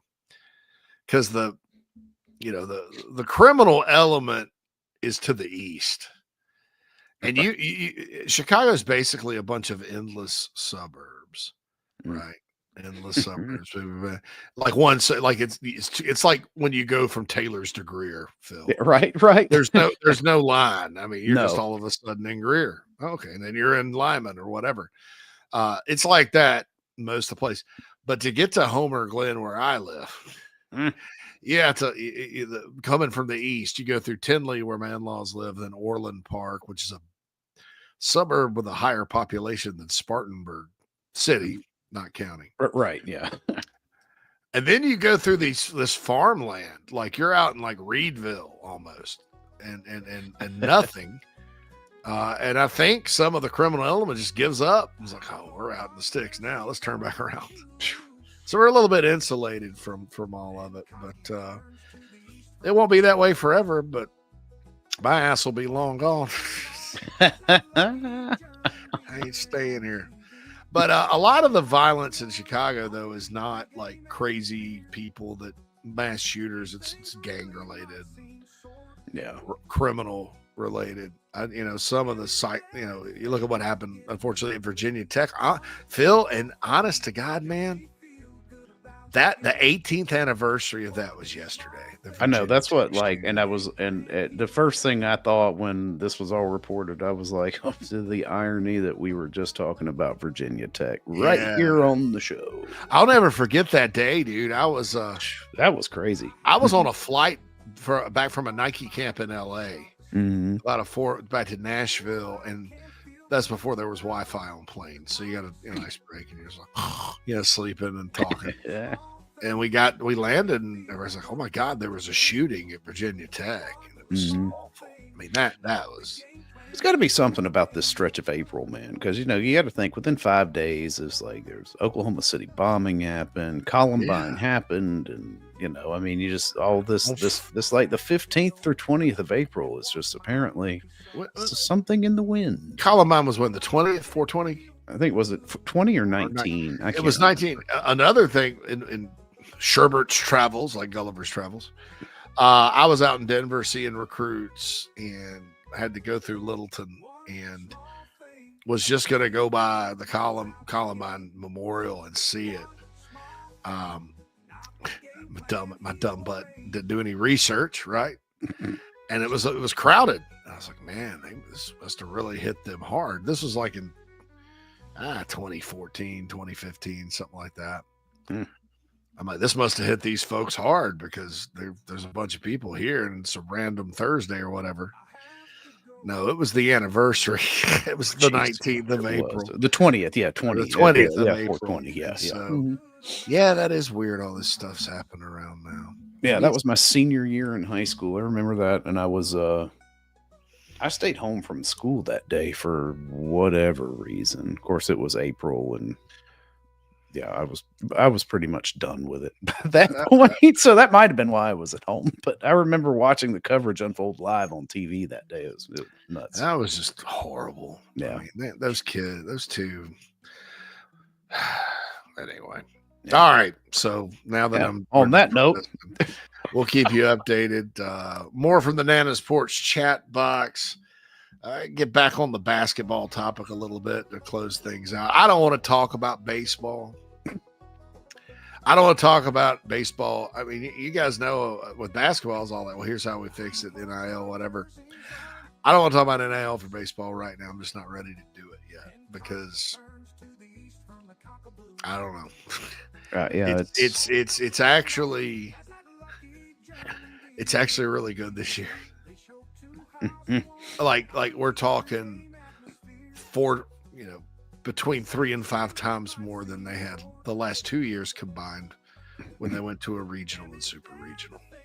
Yeah, so it's So I don't want to talk about it right now. I'm a bit. I've gone from being really kind of concerned to like concerned / disgusted. Is baseball the worst ROI as it sits right now? Dude, has to be. Yeah, has to be, because basketball was bottom of the league.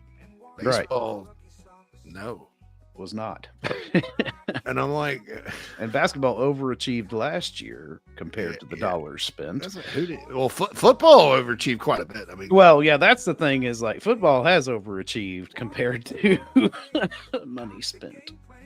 But hey, listen, that's what you got to do, right? You got to show. When your quarterback didn't make it that much because you beat Syracuse on him, and you kind of just sit there and grin. And obviously Lenoris, the money he didn't make last year, he's more than making up for it. That's right. He's making now. It's kind of funny. You can't keep him a secret, yeah, it sucks. It happens, but anyway, he's we're gonna get back to the basketball portal thing and kind of talk about it. Ben has a name to look out for in the Nana's Porch chat box, and we'll talk about that. Also want to remind everybody about Nana's Porch. Go to nanasporch.com. They'll deliver some delicious pimento cheese for your gourmet. They also do wonderful catering events. They did the Big Spur Golf Tournament. They did the Carolina Rise Tailgate in Charlotte, where many of you came. They're outstanding. Chris does a fantastic job. He's been a sponsor of the shows from day one, Phil. That's right. From the beginning. Appreciate you, Chris. We've been down with Nanas from That's the beginning, right. and certainly appreciate that all he does to not only support us but to support the Gamecocks. In fact, just got a text from him with an update on the Florida State shooting. It's nothing that we haven't already talked about, but he did say the shooter was in custody, so that's good. Yeah, I see senseless that now. law. Yeah. You know, hopefully everybody pulls through and there's no senseless loss of life. But the fact that was intended, it just makes me want to puke. Yeah. So anyway, we will be back to wrap it up on Thirsty Thursday right here on the show after this. I said, oh, Lord Jesus, it's a fire. Ain't nobody got time for that. Disaster comes uninformed. During and after natural disasters or accidents, there can be a heavy loss to property. It can become extremely difficult to bounce back to what you knew before. Having your home or office destroyed or damaged by water, fire, smoke, or mold affects your personal and business lifestyle. Resto Pros of the Midlands is here to help. Open 24/7. Call them when you need them. 803-493-0170.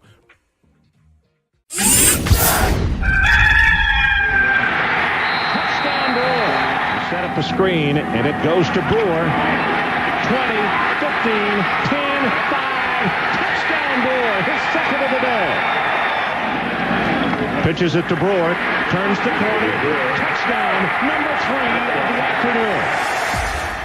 Hey folks, it's Mike Morgan for Ryan Brewer Fence. That's right, you know the former Gamecock legend as a terrific college football player. Well, I know him as that too. I also know him as the guy that runs a great business, one of the best businesses in South Carolina. How do I know that? Well, for one, I'm actually a client of Ryan's. I had my home in Columbia done years ago, and his crew did an outstanding job, just as he does for everybody else. Whether you're in the market for a fence, railings, columns, or anything in between, their craftsmanship, their experience, and service second to none. Ryan Brewer Fence has over 15 years of experience with consultation and installation of residential and commercial fencing and railings. Rest assured your job will be done with an unparalleled level of expertise, and it's done on time, and they do it right the first time. Again, you're not going to do any better than Ryan Brewer Fence. The website is ryanbrewer.net. Set up an appointment today. Tell him Mike sent you.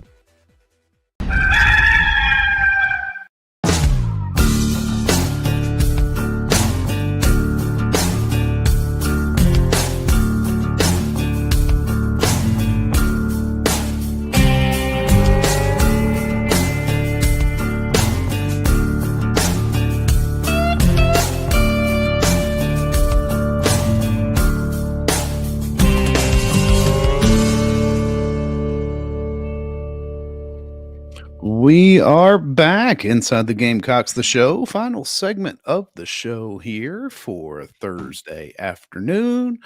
Of course, our hearts go out to all those involved at Florida State and the shooting that has happened. Wishing the best for everybody. Have not heard anything about casualties other than just injury. So let's hope that holds and everybody's all right. But back to business, as much as that sounds callous. Yeah, Craig can't get in the chat box.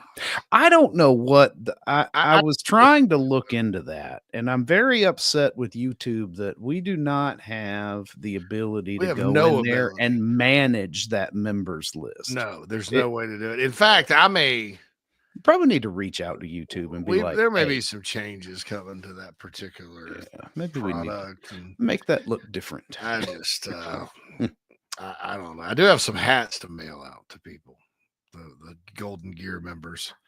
I have to get on that. I've had them for a little while, but have not seemed to find the time to put them together and get to the post office. Maybe the wife's off the rest of the week. Maybe I'll put her to work on them. She's got so much to do. But got some hats, hot sauce, things like that to mail out for everybody. Russell asked if I work for the Independent. Yes, my first bylines in newspapers was at the Anderson Independent Mail. Got to go cover Belton Honey Path and Abbeville and a lot of TL Hanna. My first game ever, I'll never forget, was Blue Ridge at Pendleton. So Blue Ridge High at Pendleton in 2001. Yeah. 01. Yeah. Yeah, I don't know what the situation is there. I know that I'll see what I can do when I get on it, but there's probably some kind of mix up. Yeah, we need it's a button. hashtag free Kreger as opposed Yeah, to dude. hashtag free Bruin. I don't know. We'll miss this guy, you know. Well, I know exactly what happened with Bruin. Yeah. But I'm not. The whole Craig situation has just got my mind blown, and Yeah, we're working on it, Kreger. I promise. We will make it right. That's crazy. Ben from the Nana Sports chat box does say keep an eye on Arizona State small forward BJ Freeman, averaged 13 and 4 last year, 37% from three. Those numbers sound like a fit for what Lamont Paris likes to do. From Selma, North Carolina, apparently wants to come out of the East Coast. Could be a fit for us. Yeah. I think you know what they say. South Carolina, Columbia is the Tempe of the East. Just kidding. There's no dry heat in Columbia. I was gonna say no, but Kanye, yeah, you know, give it to school. And I don't know. You know, with basketball, I think what makes it terrible is that you always need a star player. I mean, I know the team 2 years ago didn't necessarily have a star, like a star. You had like a couple though, because you had Talon Cooper, you had Michi Johnson who could hit shots, you had Colin Murray Bowles who was coming on. You know, Zach Davis was a role player but did it really well. So was Josh Gray. I mean, you had players on that team that, you know, I mean, Miles Studi, role player but did it well. I would say Cooper and Johnson and Murray Boyles ended up being, I forgot BJ Mack, you know, being the stars of that team. And you can win that way. I don't think you need a superstar. But I also think that you have to have, you know, I mentioned Talon Cooper, BJ Mack, Murray Boyles, Michi. Yeah, those are four really, really good players. Yeah. Right. You can't just have and this is nothing against Miles Studi, Zach Day. You can't have a bunch of role players. That's what happened this past year. You had one star and a bunch of role players. And there's some guys that could have been stars, but they didn't want to play. You know, they played the wrong way. And so, you know, Ben Adds feels like Eli Ellis's team for better or worse. Now, in basketball, you can have a freshman that comes in and is your star. Mm-hmm. My old question with Eli, and I'm not being a hater. I don't want to get called out by him on social media in case he's listening, because he will flat out do that. But I'm really not being a hater. I think that kid's a dynamite basketball player. Right. But my question is, some of the amazing stuff that he did with overtime elite, I just don't, that's just not, is that real basketball? That's my question. I don't know. Real basketball, yeah. But is the resistance that he was facing going to be at the same level that he's going to see in the SEC? And I think the answer to that is an obvious no. So it's how quickly can he get around that curve? Now, he's got the intangibles and he's got the tangibles on both sides to be able to do that. Like, I've seen this kid nail step back threes like crazy. Like, I mean, to get separation, he's got that elite ability to make that separation. But how will that translate? Or how will it translate? Because it will definitely translate in this league. How quickly will he be able to get around that curve?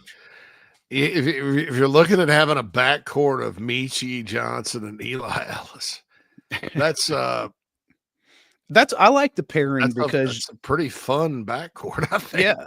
And you got the experience and the inexperience at the same time. So Eli could stand to learn a lot from Michi just from the years that he's been playing at this level. And I expect him to help him get around that learning curve a little quicker for the benefit of the Gamecocks. But without Eagle staff now, then you're going to end up relying on, you know, young folks. So okay, so they've had their draft. The teams are set for the Garnet and Black. Oh, Lenora Sellers was the first pick, I guess. Boaz Stanley was the next, I think. I don't know. They put it on a video. Oh, yeah. I don't have it in front of me. Let me see if there's a release in my email. Maybe no, there's not. So No, I haven't heard anything yet. So there's that. But so the spring game, Garnet and Black teams are out there. Back to basketball. Though. I was going to just end the basketball discussion and talk about the rosters for the rest of the time. But it was just a video. So I did hear the piece about Lee Corso earlier. Yeah. I want to mention that briefly. With broadcasters, with radio shows, with websites, with writers, everybody's got their favorites because everybody is a different person. You know, some people hear somebody talk and it's like fingernails going down this chalkboard. Some people hear somebody talk and they like it. It's just the people may not like Corso. Some Gamecock fans may hold it against him that he said Spurrier would never win at Carolina. And that was that was his take. Okay. But I do think that college football is better because Lee Corso was in it. And I think he will be missed. Yeah. And I think that the show, as Jamie pointed out, has done a nice job preparing to move on. Yeah. Oh, yeah. And honestly, Corso's role has been a little bit different than it has been because of his health or whatever. I've been kind of empathetic to that last season, and it really started to kind of get to me. I was like, I appreciate it. I like the consistency, and I understand that he wants to do it. But my God, what kind of a toll is this taking on him, having to be 89 years old and travel around? And I know it was in a more limited capacity than it ever has been, but yeah, it's just I hate to see him go. I mean, in a world of constant change and uncertainty, there was one consistent factor over the past few years, and that's been that game day crew. Even though they've been adding to it, but Corso and Herbie over there to the right, and neither one of them has really been my favorite, but I respect both of them for what it is that they do. Herb Street kind of has grown on me through the years. Herb Street, okay, so probably because of his dog. Maybe, yeah. I don't, unpopular opinion. I was getting a little tired on the whole dog shit before the dog passed, and then I felt bad when his dog passed. I was like, "Oh, my God. Phil." Did you laugh during Marley and Me too? I mean, I didn't see I didn't watch Marley and Me. I didn't. I refused to watch it again. I watched. I don't do dog movies after. I watched it. Old Yeller scarred you for life. Wasn't even so much that. It was just that because it. What really did me in on animal movies was Homeward Bound. I never saw it. You don't want to. Don't do that. Don't subject yourself to that. I watched Marley and Me before. I didn't have a dog for the time like my dog. We had a family dog a couple times, but my dog. I didn't have a dog from the time I was 7 when my black lab named Lady ran away. We never found her. So we lived in Myrtle. We lived in Myrtle Beach. We moved to Spartanburg. She ran away. Never found her. So till I'm 34 years old, and I got Red, and Red's still with me. He's right here. Little dog. Lived in an apartment. Got a little dog. My friend had a Pomeranian, so I got this Pomeranian mix thing. It looks like a fox. Yeah, he's a butthole. Sometimes. Yeah, he is. But he's your ass. My butthole. And he's a loving dog. And so I became a big time animal lover, right?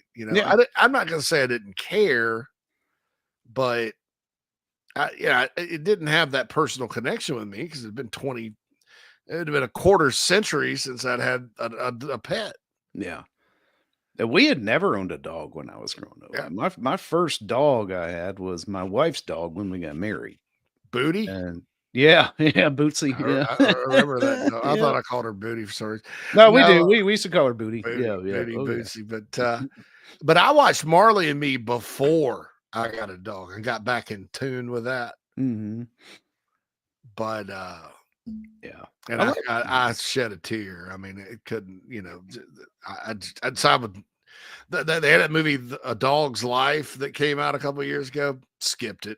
Yeah, I didn't see that one. Not watching it. Didn't they have that one with Richard Gere too? That based on some Japanese story or something. Wasn't he in a dog movie? Maybe I got the wrong actor. Movie? Speaking of Richard Gere, A Japanese story, Richard Gere in a dog movie. Telling you, it was like I wish I'll have to look that up. Yeah, So. yeah. Now Ben says just lost my 19-year-old Cocker Spaniel a few weeks ago. One of the toughest days of my life. Yeah, 19. Yeah, that's a long time. We had a Cocker Spaniel with our new dog. Yeah, because we've got a. Let's see. Well, he'll be a year right around my birthday next month, so middle of May. And yeah, it. I was thinking about that. I was like, man, if this dog lives like 15 years, I don't know why. Even my brain's a slot machine, so it comes up with weird shit. Triple cherries, Phil. Yeah, that's right. Yeah, I was like, oh, oranges and bananas. Jackpot. But no, yeah, Red's actually getting up there, man. He when I got him, they said he was a year old. I looked at some pictures of him down the road when he was a puppy, and he's much like he's not as long when I got him as he is now. Mm-hmm.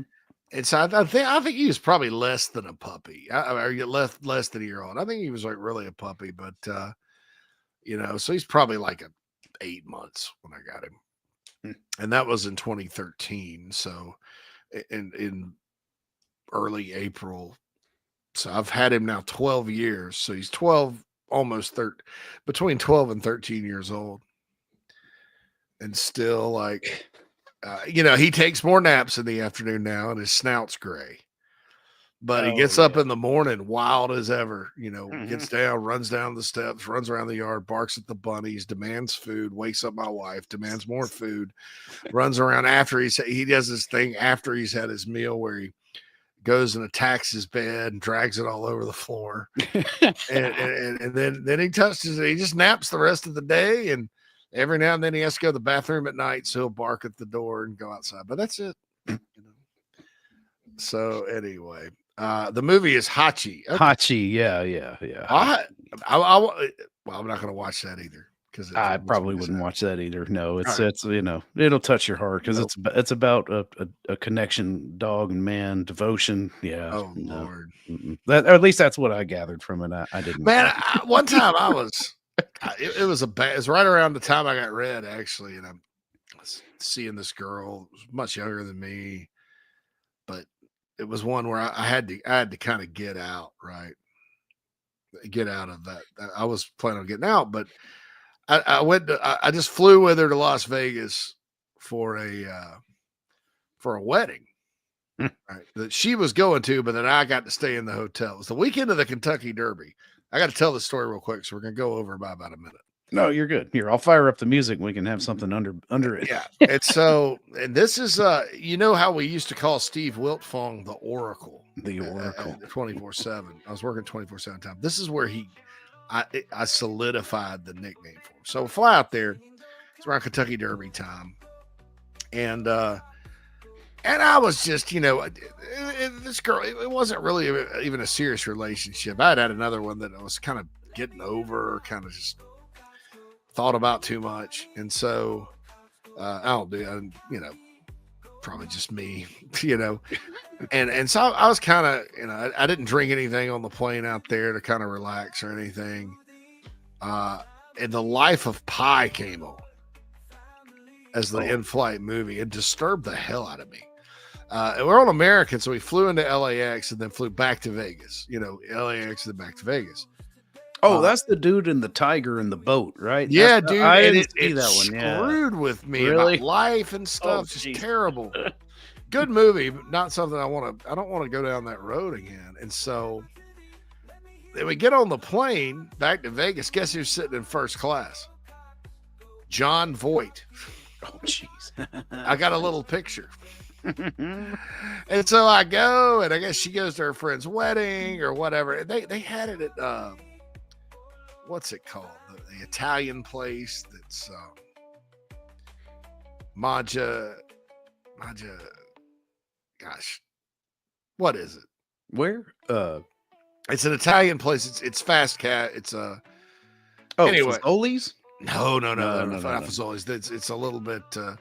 Fast casual. So it's a little bit nicer than that. They have matcha.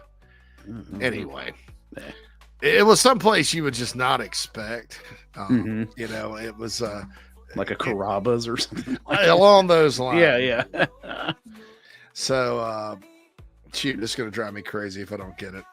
Good Lord, I'm getting old. So anyway, I got to sit there and chill out at the casino, and I'm having a pretty good day and all that. And so it was like the Kentucky Derby was coming on, right? And I was like, oh, man. Little Italy. What's it? So-and-so's Little Italy.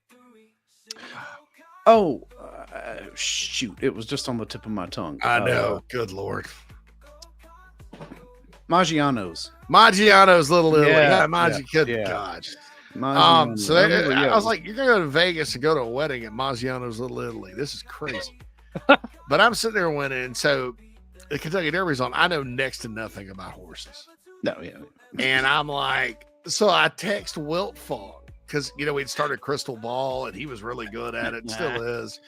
And I called him the Oracle and I was like, who do I take? And he gave me this guy. The horse had like the fourth best odds. The dang horse won like $900 on a $50 bet. Nice. From then on, he was the Oracle. The Oracle, yes. But I'll never forget, you know, the end of that movie as we were descending into LA, the empty feeling and worthless life that I felt after watching Life of Pi. But the weekend turned out pretty good. And I still have that picture of John Boyd up on my Facebook page. It's kind of unclear and fuzzy. Hell, I had iPhone 3 or 4 back then. That'd be cool. Oh, yeah. So anyway. All right, Phil. Tomorrow we are going to go an hour and preview the spring football game, and talk mostly football tomorrow unless there's some news. Coffee tomorrow morning, I'll be talking about the defensive position, probably linebackers, that's taken the most steps forward, also going position by position, just kind of wrap pre-spring game, all that good stuff. I believe we have who on Stuart Lake and Hale on tomorrow? Yeah, Lake and Hale with a full report of who all is expected in tomorrow evening for the spring game. So look forward to that. Big Gamecock weekend. It's baseball's a little lackluster, but hey, it is what it is. Go out and enjoy some time at the ballpark, and then make your way over and watch a little spring football under the lights. Little ball. The last time we get to look at it for about 5 months. 5 months. I can't wait to hear the feedback from the populace, the population. Yeah, I'm sure it'll be great. And also the feedback from folks that I trust on that. And hopefully, like I said, I think it's fitting. Anyway, be back tomorrow. Reminder, 1 hour show tomorrow. We're going to get off good. I would get off early so we can enjoy our Easter weekend, get started on that right away. Phil, get us out of here. Sounds good. And Hertz prayers obviously go out with the folks at Florida State. So that situation is taken care of. But yeah, JC and I will be back at noon for an hour. JB back at 10. Stuart Lake, Hale McGranahan. Everybody enjoy the rest of your Thursday evening. Give your loved ones a big old hug, and go Cox.